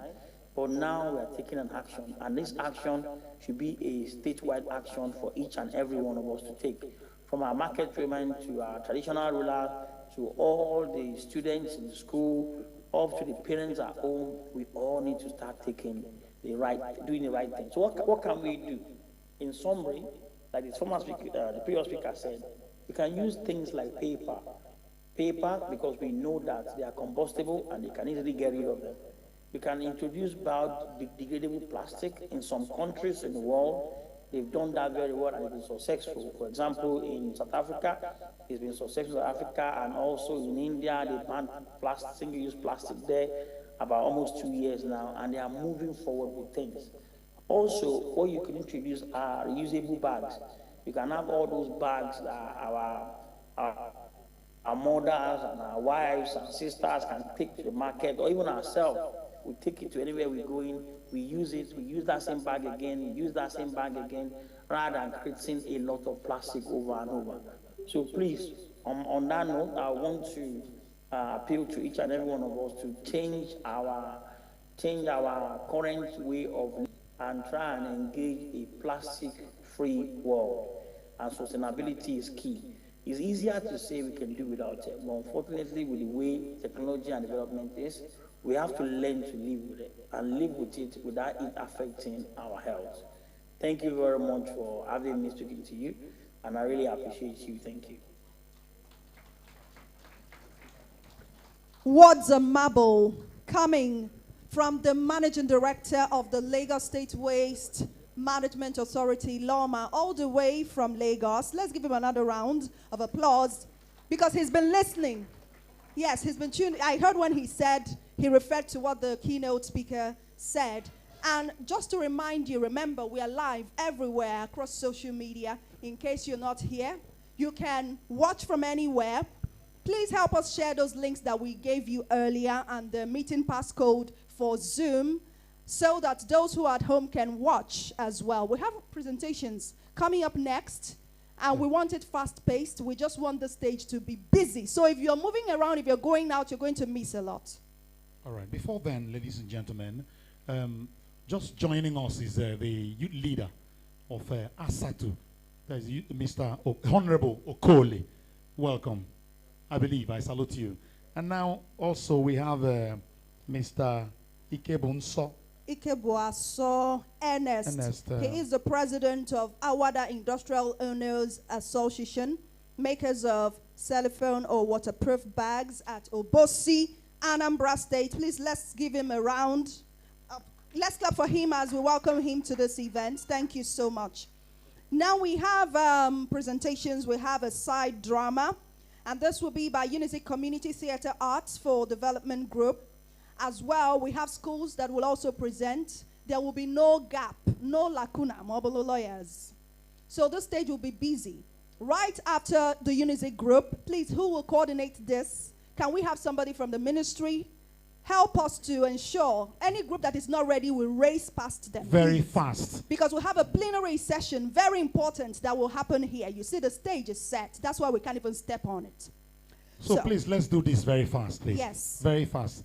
So Unisic group, if you're ready, come out. If you're not, then the Oka Capital City, yes, please. let's give the order for the school so that we know who comes first, but in no particular order. Yes. Let's have Capital City Secondary School, Oka, as the first school to present, followed by St. Patrick's College, still in Oka, Igwebike Grammar School, and also, lastly, we'll have, last but not the least, Nnamdi Azikiwe High School. So we have 4 schools presenting quickly. Unity Theatre Arts, where are you? Are you here? We have questions as well. Just in case you have queries, you have things that are bugging your mind as you listen to all of this high-level talk, and sometimes you're wondering, where do I find myself in all of this that is being said? Please send us your question written on a piece of paper. Yes, so we are having questions already, and the stage is set. Okay, we have to leave. Oh, okay. All right. They'll be right on stage, right? Please, let's make this as quick as possible, and let's reduce movement in the hall, please. Let's reduce movement. Like I said, we're on air across. We're on YouTube, we're on Zoom, we are on Facebook, we're on LinkedIn, everywhere. Yes, so on ABS as well. Okay, so we have questions. We'll have a very important... this is Capital City already, so you take it away, please. All right. Before then, I want to welcome Surveyor Obi Emeka, the State Chairman, National Youth Council of Nigeria, Anambra State Chapter. And I can see my PG, Barrister Paul Okoye. Yes, PG Umumbo. Welcome. Thank you so much for being here. Welcome. Ladies and gentlemen, I greet you all. The principal, Capital City Secondary School, Oka, Mrs. Amaka Anekwe. The Capital City students are here to make a skit to show what we are actually doing here, sustainability of the waste, plastic waste. So I have the pleasure to present the students of Capital City to present this to you. Please sit back and enjoy. Please make it short, I beg of you. Make it short.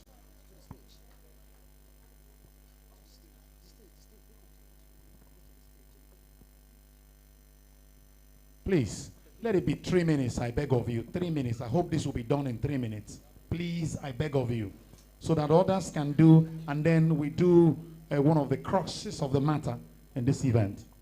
Peter Seeger once said, and I quote, "If it can't be reduced, reused, repaired, refurbished, resold, recycled, or composted, then it should be restricted, redesigned, or removed from production."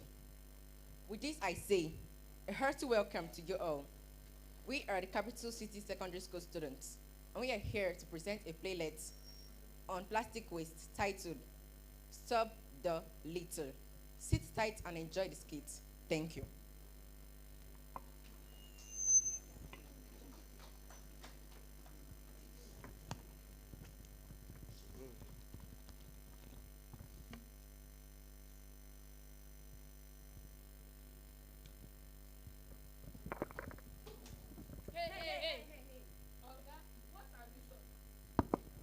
Oga, what have you done? Don't you know that those plastics you dropped over there will obstruct flood channel, thereby causing flooding and erosion? No flogging. No, I said flooding, not flogging. That's the Anambra State Waste Recyclers Association, in collaboration with the Ministry of Environment, had since 8th of June kicked off a plastic pickup challenge program across the whole communities of Anambra State. Don't you know that those plastic, when you recover them, they can be reused and recycled? Reused and recycled. Therefore, recover your plastic, for today is World Cleanup Day. Ndi Anambra, Biko, Dobe Anambra Osha, and also help the Anambra State Waste Recyclers Association and Ministry of Environment to achieve Mr. Governor's vision for a clean, green, and sustainable Anambra. Thank you.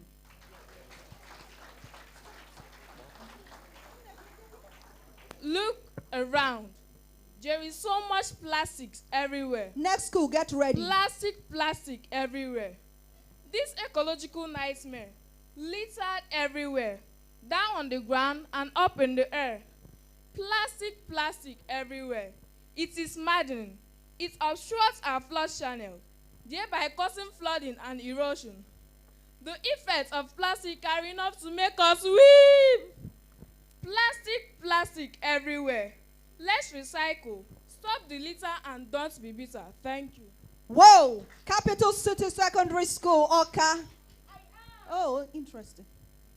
I am your mother earth. Don't pollute my environment. Land or sea. I am your mother earth. Don't pollute my environment. Land or sea. Reduce, reuse, and recycle. Please rescue me. Before you throw anything away, ask yourself, can this be used as something else someday? Once again, I plead, reduce, reuse, and recycle. Ever wondered what recycling is? Recycling means the practice of sorting and collecting of waste materials for new use. It is also putting a used plastic into a machine and watching it change into something new. Ever wondered what to recycle? Water bottles, cans, nylon bags, tires, aluminum foil, glasses, and lots more. Anambra. Recycling is the future of a sustainable environment.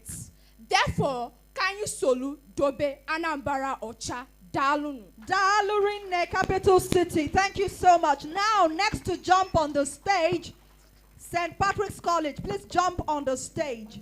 Next school, line up, please. Igwebike Grammar School. Let's see you on the aisle. We don't want to waste any time. No time to check time and no time to waste time. Have the mics, please.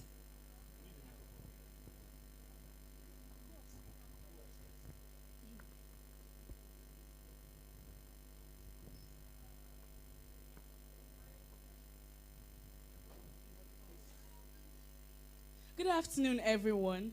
I am Wanwulu Ivy of the SPCA Waste Management Team, and in today's discussion, my team and I will be focusing on waste management and how to transform waste to wealth, the Waste to Wealth Initiative. The members of my team are Chekize Emmanuel, Okonkwo Kenechku, Lawson Bliss, Obozobe Chidera, and my humble self. Waste is any material that is no longer needed and is thrown away. Waste management, on the other hand, is the collective process of sorting, collection, transportation, treatment, processing, recovery, and disposal of waste in a manner that safeguards the environment and the least possible way of eliminating or limiting the harmful effects of waste itself. There are forms of waste management, and these are recycling. This entails transforming a product from another product, either by melting or destruction of that particular product to another one that is useful. Example, melting metal scraps for kitchen utensils. Another form of waste management is upcycling. This involves transforming a waste material into another material that is useful without destroying that material itself. Examples, using tires for chairs and tables, using scrap for artwork, using plastic bottles for bricks, etc. I will now hand over to Okonkwo Kenechku to talk about dry and wet waste, waste segregation, and how we can use AVWCS in waste management. Thank you.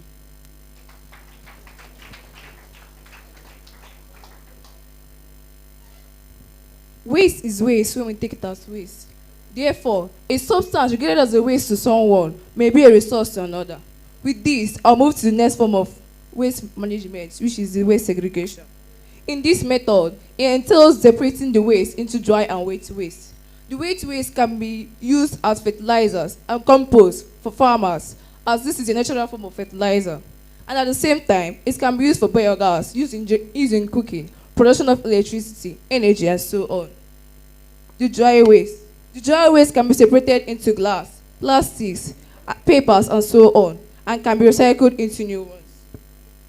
The next form of waste management is use of automated vacuum waste collecting machine. Here, when waste are trashed into the waste bin, they are being sucked down and collected and taken to the waste management company, where it is properly made use of, which can be used to produce new materials. With this, I'll call on my next colleague, Chekeze Emmanuel, to give on plastic waste management.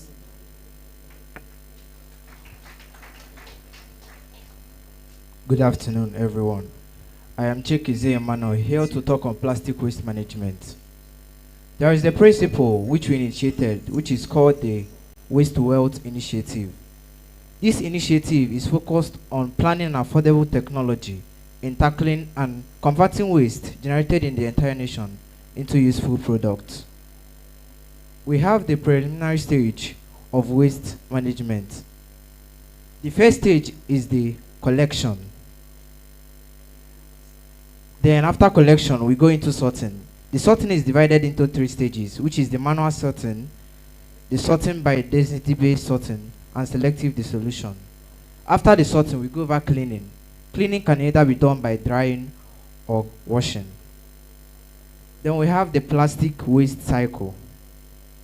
The plastic waste cycle is focused on telling us how plastic can be used and then reused. First, when this plastic is created from fossil fuels and then organic materials, the plastic is molded into desired shapes and then they are sold into the supermarket. From the supermarket, the consumer buys these plastics. They either use the plastic and then throw it away, ending in refuse dumps and then littering the environment, or they recycle it, which is the best process. The consumer can either go direct to the collection center and recycle it, or they can sell it to waste collectors, who then sells it to the recyclers. Once in the recycling center, plastic is then ground into flakes, washed, and then melted into small pellets. These pellets are now converted into plastic bags, and then they are sold back to the supermarket. And then the consumer buys it again, and this process keeps on repeating itself. We have the economic importance of waste management. The first is provision of job opportunities for these waste collectors and recyclers. The second is that it reduces the expenditures and increases revenue, in the sense that it reduces the rate at which the government imports these raw materials for plastic, like the fossil fuels, and it will make them to produce more products and then increase exports. It also makes the government to put more efforts in developing other sectors, more than finding remedies in the damage caused by this waste to the environment. Thank you so much. Thank you. Coming from St. Patrick's College. Thank you very much. And we're moving on swiftly to the next school on our lineup, Igwebike Grammar School. I Please. told you to be on the aisle. 2 minutes. You have to be 2 minutes, please. Just 2 minutes. right after Igwebike. Let's have Nnamdi Azikiwe High School on the aisle still, so that we make this quick paced. Unizik Theatre Arts Group is ready as well to take the stage right after the schools are done. So you haven't seen anything yet. Just relax. We've got you covered. Please make sure it's 2 minutes, please. Very fast. Good afternoon, everyone. I'm Anambra Prince Chinedu from Igwebike Grammar School, Oka. I'm here to deliver a speech on the cause of the event we are here for. Today, I stand before you to talk about a day that should hold a special place in our heart, World Cleanup Day. It is a day when individuals from every corner of the globe come together to combat one of the most pressing issues of our time, pollution. Think about the last time you visited a park or a beach. Instead of pristine nature, you encountered litter and debris. It's disheartening, isn't it? But on World Cleanup Day, we have an opportunity to change that. Our planet is facing an environmental crisis. We see plastics choking our ocean, toxic pollutants in our air, and our forests disappearing at an alarming rate. But we are not weak in the face of these challenges. World Cleanup Day reminds us that collective action can make a significant change. When we join hands in cleanup efforts, we are not just picking up litter. We are restoring the natural beauty of our surroundings. That's right. We are preserving the habitat of countless species. We are safeguarding the health of our community. It is easy to think, what can I do? I'm just one person. But here is the truth. Every action counts. When you decide to participate in a cleanup event, we are not just one person. We are part of a global movement. Right. Today is a call for action. It's a reminder that we all share a responsibility to protect and nurture our planet. Each piece of trash we pick up, each tree we plant, each commitment we make to reduce our waste, they all contribute to a cleaner and healthier world. So as we all gather here today, let us remember that World Cleanup Day is more than just a day on the calendar. It's a symbol of hope and unity. It is a chance for each and every one of us to make a difference. Together, we can turn the tide of pollution and make a brighter and cleaner environment for future to come. For a healthy life is a wealthy one. Thank you. Thank you very much. Beautiful. Wow. Wow. Wow. Awesome one coming from Igwebike Grammar School, and we will have to take the presentation from Anambra Ezekwe High School, the last school to present, but definitely not the least. And right after that, we won't have to introduce them.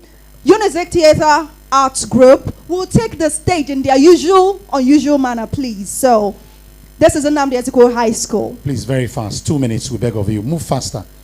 I think you are students. Move faster, please. A little catwalk is allowed sometimes. Oh,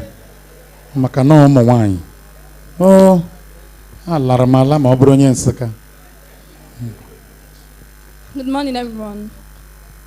Plastic waste pollution, plastic waste management is all about managing the amount of plastic produced and also processing it to make it reusable. Many millions of tons of plastics are generated yearly due to plastic bottles, polythene bags, and other plastic items. Also, Nigeria alone generates about 2.5 million tons of plastics yearly, out of which 200,000 tons of it are found in the Atlantic Ocean.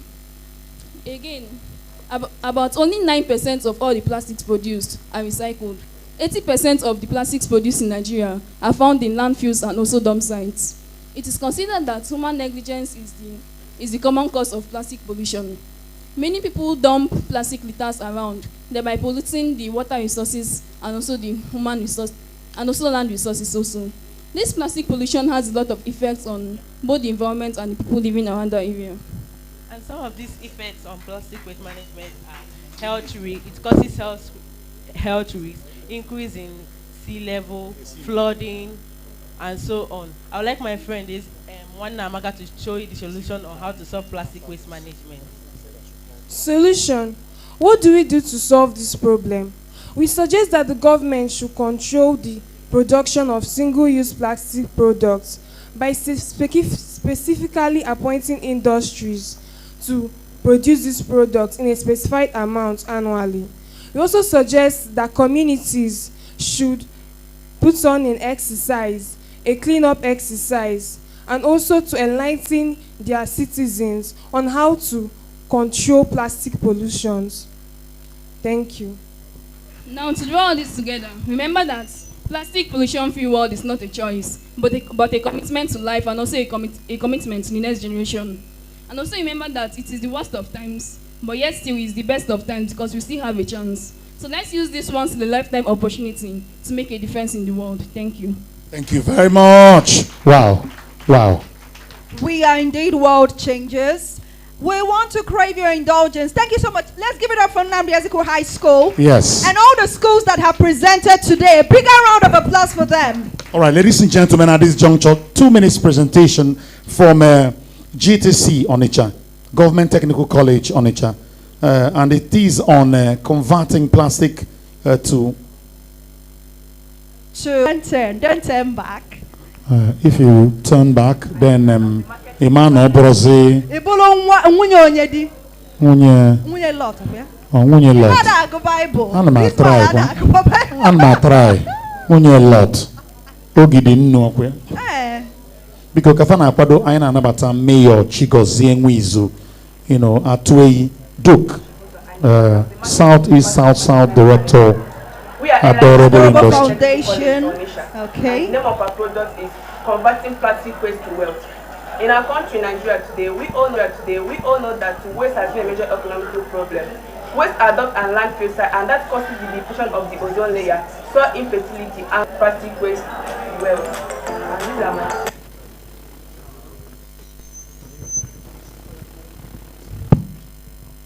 Do you know that about 1/4 of fishes have plastic waste in their guts?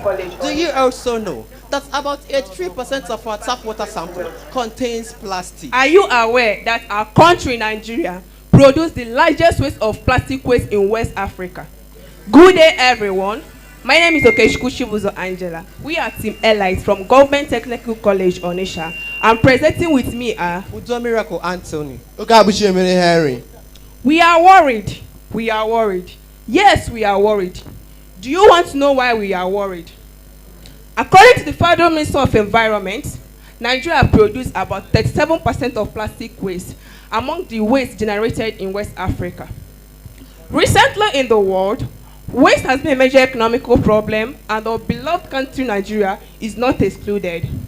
Waste are dumped at landfill sites, and that causes the depletion of the ozone layer, soil infertility, and unsustainable energy.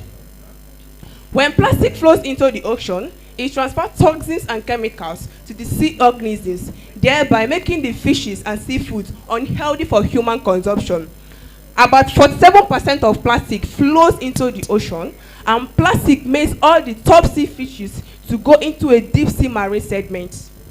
Plastic waste production and consumption are increasing at an alarming rate. With the increase of human population, rapid economic growth, continuous urbanization, and changes in lifestyle. From our research, 95% of our plastic have not been recycled, and 50% of our plastic are dumped at landfill sites, which causes the depletion of ozone layer, soil infertility, and unsustainable energy. Establishing clean plants can help the country tap into the potential of vast of waste it generates. Waste to wealth can help free up the landfill that is being hoarded and dumped with waste, and also boost the growth of economy through generating clean plants. Recycling is the most obvious alternative than sending waste into the landfills. A wide range of material can be recycled. Recycling can even yield the potential financial benefits. The demand of plastic is never ending. Almost everything we do. The former president of Nigeria, Muhammadu Buhari, on the 1st October 2019, I quote, "Good governance and economic growth cannot be sustained without an enabling environment of peace and security." According to His Excellency, the former president of Nigeria, Muhammadu Buhari, on the 27th September 2022, I quote, "Climate change and economic growth is dynamic and complex and requires a multidimensional and multidimensional initiatives to address its impacts and avert its rapid urgence.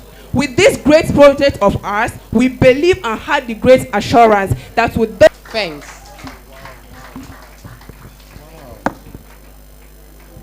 Ladies and gentlemen, put your hands together for them. Wow, this is beautiful. Ebuziocha anyapo. Okwa commissioner nwoche. Biko no, okwa commissioner nwoche anwa. Biko, edebi na ministry onye bi onolana. Now is the time we've been waiting for. I said we're not going to introduce because there's always this dramatic entrance. Okay. Commissioner, you see how I've gotten a chair for you. Congratulations. Thank you so much. I'm going to commissioner Nolona this seat now. You want the picture, you might not go viral. The point the commissioner to put in on the more. Charles, are you just wonderful?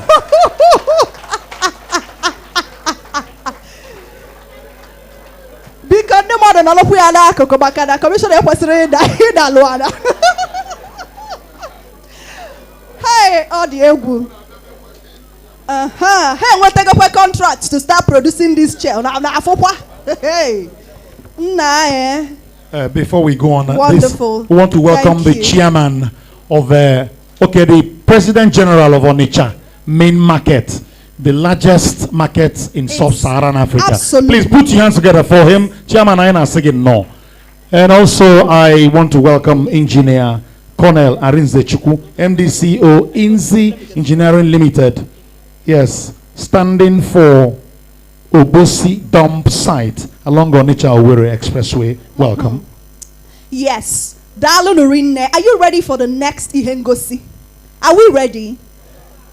Mbabiko, Odukwakayana Lalola, Anyanos Kweba. Are you ready? Let's have it already.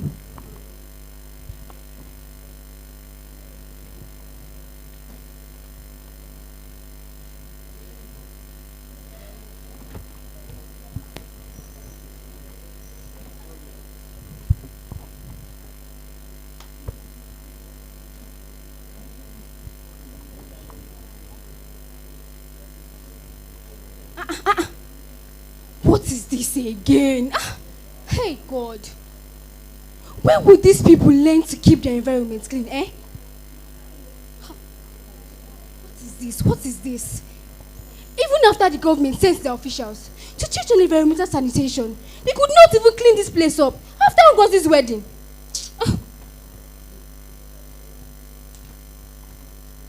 Wait, oh. I think I need to speak with the chairman about this. Because if they cannot listen to the government, I believe they will listen to him, since it's closer to them. Let me finish up. I'll speak with the chairman.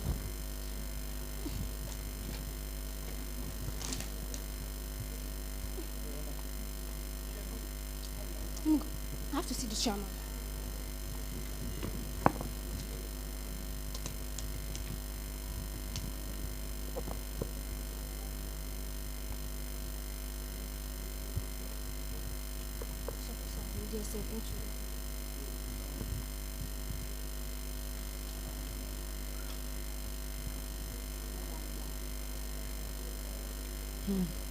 Chineke idima idima idima oh idima idima idima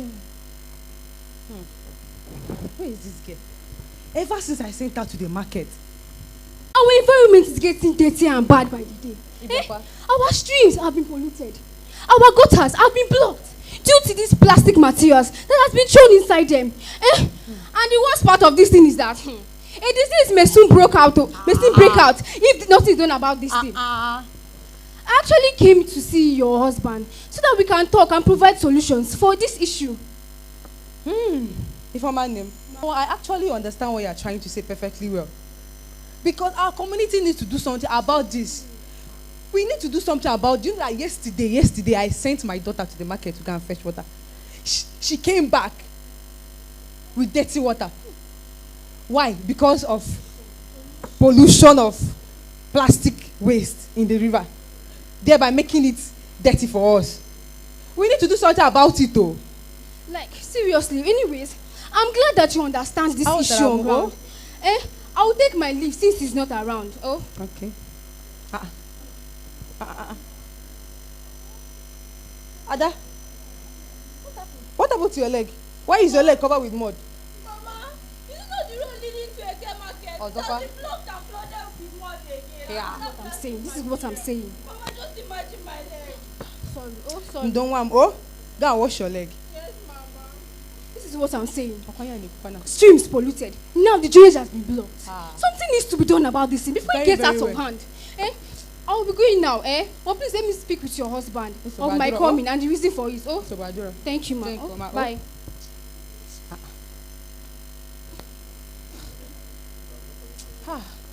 God. You need my.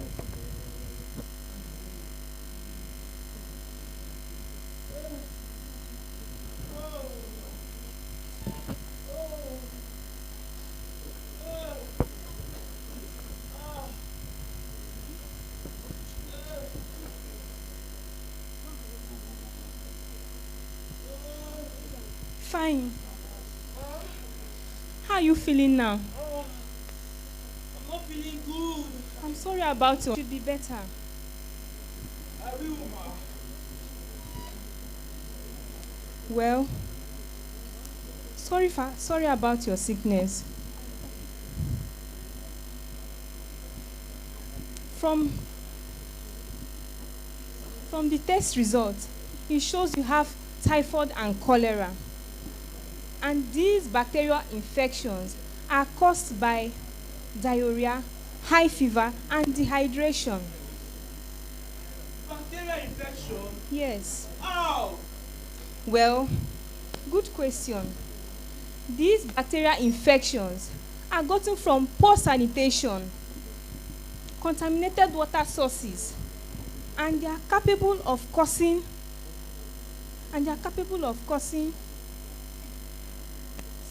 pollution. I was fine yesterday, but this morning, all of a sudden, I just woke up with this sudden illness. I'm still confused. Sorry, just make sure you cover your food and your water before drinking it. You will be fine very soon. Just make sure you take care of yourself. I'll take my leave now. Bye.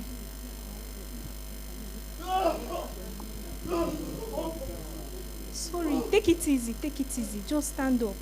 Stand up, stand up. Sorry.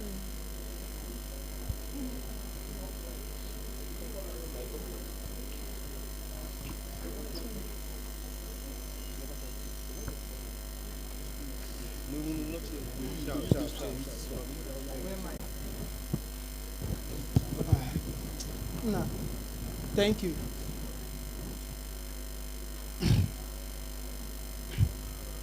Oh, yo. Hey, Omali Cham. Adoma. Ndiba Kalemun. Ndiba Kalemun. We have come today to discuss the issue at hand. The issue of our community. Please, let's keep the noise down in the hall so that we can hear what they are saying. Poor sanitation. Please. Our street blocked with same plastic materials. And all these have caused serious issues for us. Especially at this place. What's the name again? Eke Market. Okay.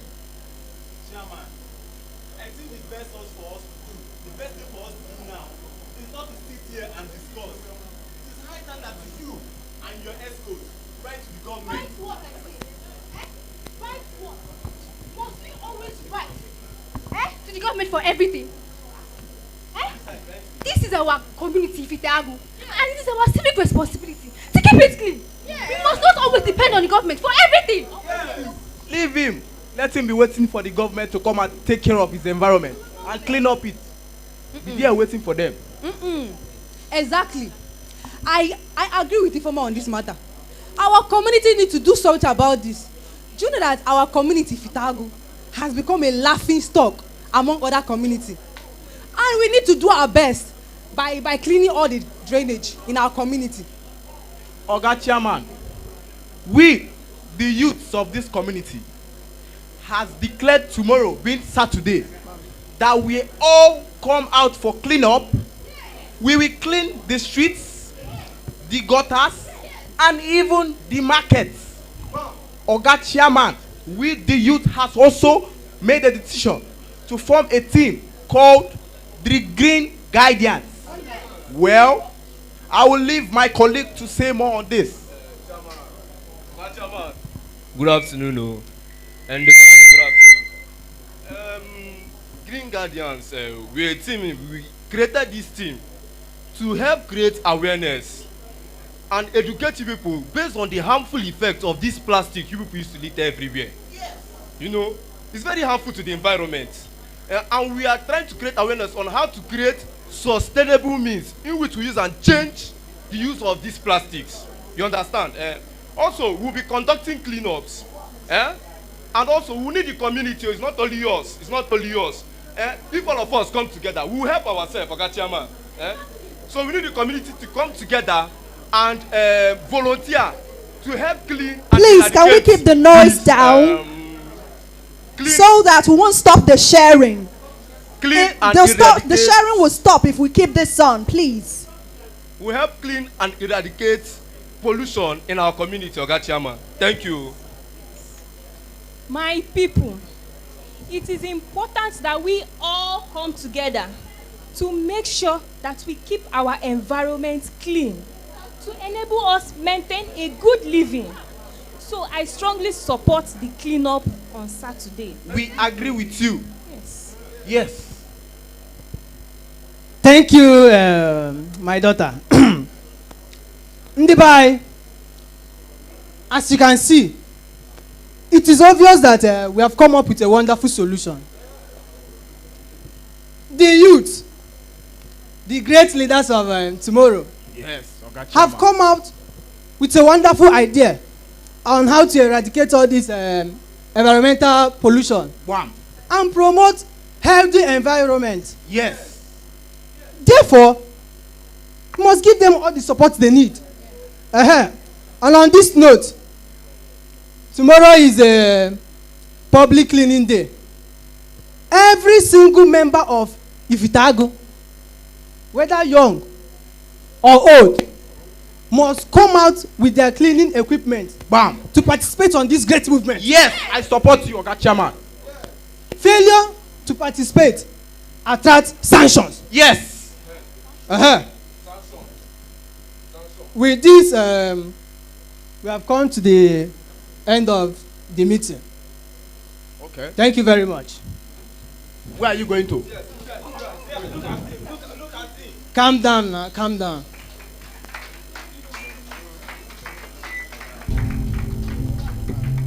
Good afternoon all.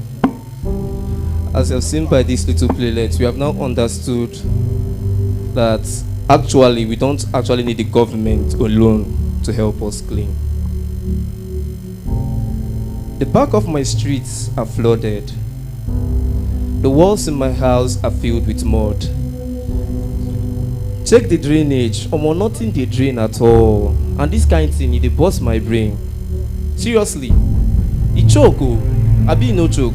It choke. Dirty, it choke. Flooding, it choke. Improper wastage, it choke. Mosquito just they breathe for your compound like say now you be Job. You don't to suffer, no be joke. From malaria to fever, your experience is bitter. You dey blame your village people, but look at your street is flooded with dirty water. If you put leg, omo, it don't be. You don't drown like say you fell off from Noah's Ark. No dry land for your arms. Ha! Say we go get stove, we go fly out before we go know it is time for us to come out. After you go dey blame the government, you go dey blame your neighbor, your mother, your sister. You go dey blame, but before we dispose our waste with care. Now we no more look left or right before we dispose. As if the thing no dey near us. The gutters are now our waste bin. They are now heaped so high like Kilimanjaro. They smell so bad, if you know, you no know. And the thing don't dey shame me. Omo bro, I know code. Cleanliness is next to godliness. It died on our streets. We are still waiting for the government to use their broom and sweep. But what happened to our two hands? I thought we were a community. If you clean your side and I clean my side, bro, talk say you no go like am. And when you come out large and clean your land, bro, talk say it no go make sense. Cause when you sweep and I sweep, you mob and I mob, I cut and you cut, the debt won't be much. Let's transform this trash to our treasure, not storing them on our streets, but instead let's turn this waste to our wealth, discover profitable recycling ventures for a sustainable future. Yes. It's high time we look for a means of turning this waste in our streets to diverse means to pay the bills. Nature is calling. Climate nights. It's not for you to go to toilet. Where are you? Nature is calling. not for us to dispose waste, but for us to make use of the waste to make our future better. Because the earth's bleeding and our rivers are crying and our ecosystem is dying. One day we would have no blue skies to look up to, just red with the blood of Mother Earth. No future to look up to if we don't come together and bend our heads. Let's look for a way to bring the streets of gold down to earth, and let there be peace. A little here and a little there. Besides, Africa is a land flowing with milk and honey. No beginner land where we did. Anything we touch, we turn to gold. So why not we come together and clean our environment, building and creating a sustainable developing economy? One man's trash is another man's cash. Am I lying? One man's trash is another man's cash. Let's clean and recycle for a sustainable future. Woo! My name is Samuel. Thank you. Samuel, well done. Well done. And please introduce into the stage. I bring in my brother, Bills, man. Thank you very much. Please. Okay, we have climate night. We can't take that. We can't. We just have to move on. Climate night, please. Before the climate night, let me introduce in our midst the MD SG Ocha Brigade, Comrade Celestine Anere, ably represented by his deputy Abafune Anthony, and also the state youth leader of the All Progressives Grand Alliance, Dr. Tochukwu Obiade. You're welcome. And then Chairman ASWRA board is here. Wow. Sir Esenwaji. Please put your hands together. I didn't see him. Welcome, sir. Sir, you're welcome. And we're now leaving out Ibano Ngozi, representing Commissioner for Education, Professor Ngozi Chumaude. Thank you so much for being here. Now, night. The last presentation by Climate Night before the plenary session. Good day, ladies and gentlemen. I'm a member of Climate Night.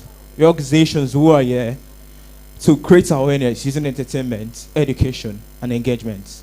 So today we'll be presenting a little playlet that is titled The Waves of Change, the Plastic Pollution Parable.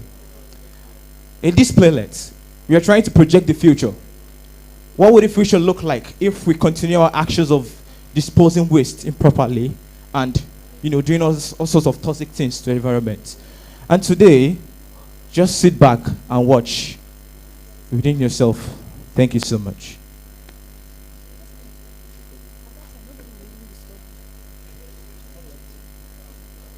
Climate Nights on stage here at the Anambra Plastic Sustainability Summit 2023.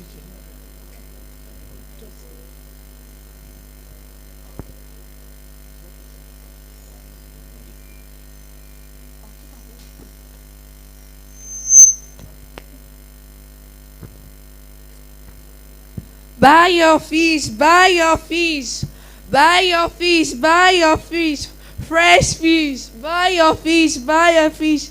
Customer, good morning. What would I do for you today? Good morning. I'd like a fish, please. And that's how much? 2,000 naira. That's the last price? Okay.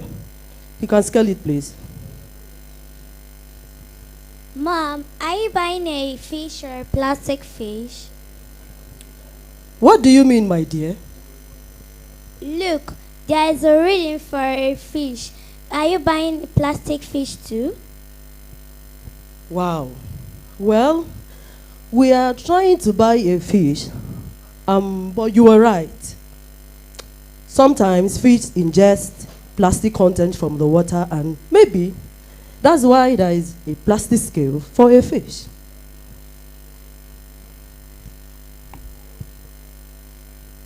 That's a very wonderful idea. Should I pack the fish? Mom, that's an idea too. It's so good. Some people should follow your idea, Mom. You are absolutely right, my dear. Instead of introducing more plastic to the water, it is better you go with. In fact, I came with my reusable bag for the fish, so we can be able to protect our environment and all the living creature there. Our planet can be safe and clean. Hello, dear. Please, can you pack the fish? Okay, ma'am. That POS or cash? Cash, my dear.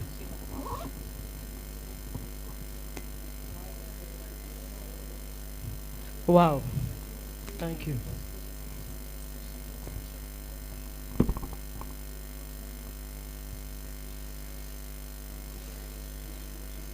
Climate nights on stage.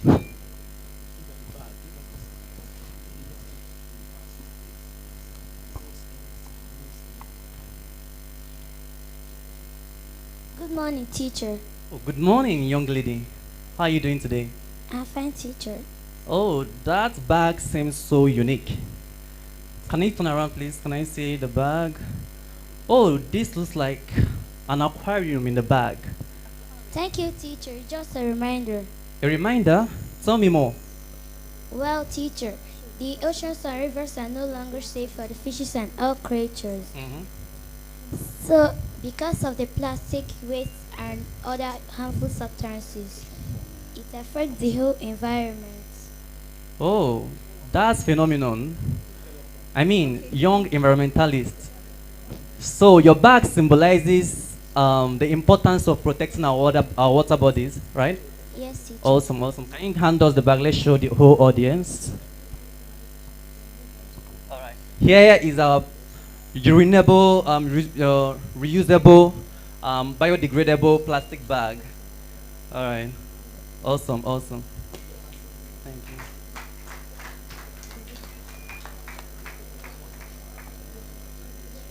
In conclusion, our playlet, The Waves of Change, the plastic pollution parable, it is not just about fishes and rivers. It's about our responsibilities to protect our home, the world where we live in.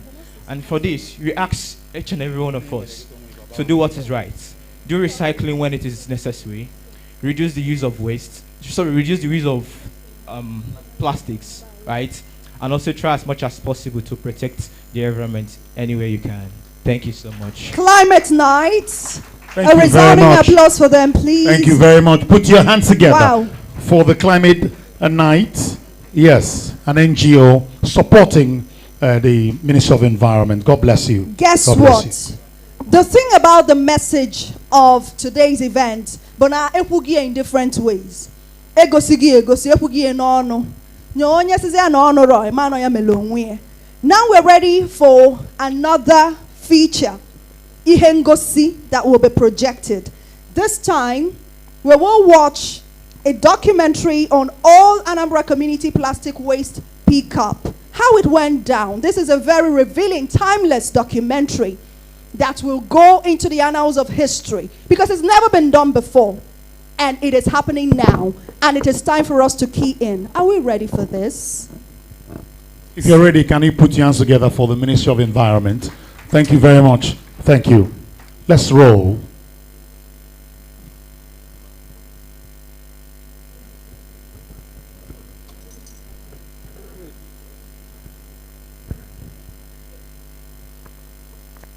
Different communities in Anambra State partook in this challenge. And I know. If you're one and they are the ready, Monaga Bagon made drama and kind. Yeah. I'm going to be them again as for drama. And you may want to rehearsal. We can Yes, rehearse yes, on yes, stage. wasn't the man. Okay, let me rehearse that one more. Monaga. Yes, we rehearsed. Or Monaga, sorry. Monaga, Mekoiva. Mba, bro, I'm not part of that. Okay. No, I'm not going to go see the night. I'm not public.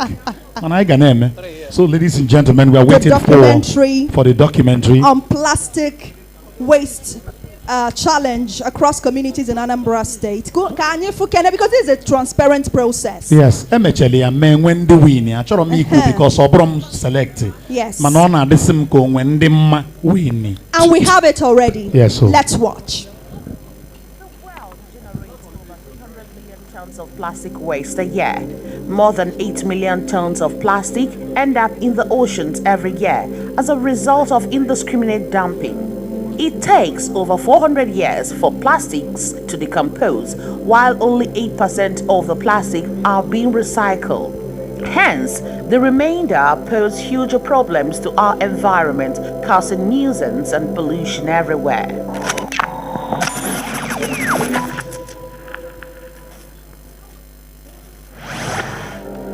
In a bid to actualize the vision of the governor of Anambra State, Professor Charles Chukwuma Soludo, in maintaining a clean, green and sustainable environment, Anambra State Ministry of Environment, in collaboration, launched the Medina edition of All Anambra Community Plastic Waste Recovery Challenge on the 8th of June 2023, in commemoration of World Environment Day. On behalf of the governor, who takes issues of the environment very seriously, I implore all of us to take it seriously. I want to officially declare this challenge open. Carried out at community levels within the 179 communities in the 21 local government areas of the state have been grouped into 3 categories of urban, semi-urban and rural, with winner from each category going home with a sum of 1 million naira, while second and third runners goes home with 5 and 200,000 naira respectively. The Plastic Challenge, which is aimed at raising awareness on plastic pollution, which is one of the most pressing environmental problems in the world today, focuses to achieve a plastic-free Anambra State. All residents must practice the 5 R's in waste management and principles of circular economy, which are refuse, reduce, reuse, repurpose, and recycle. As the exercise target is to get rid of 10,000 tons of plastic stored in streets, homes, drainages, and waterways. In this waste to wealth drive of the Professor Soludo administration, all materials would be intended for use in a new product and made with longevity and quality in mind. Nature provides the perfect blueprint to achieve a circular economy. In the natural world, nothing is wasted. Everything becomes a construction material for another. This cycle can be replicated for all the products that we consume. The Anambra State Ministry of Environment, in partnership with Anambra State Waste Recyclers Association, introduced recycling banks at different locations in the state to offtake the plastics. Professor Charles Chukwuma Soludo's agenda on waste recycling. The Commissioner for Environment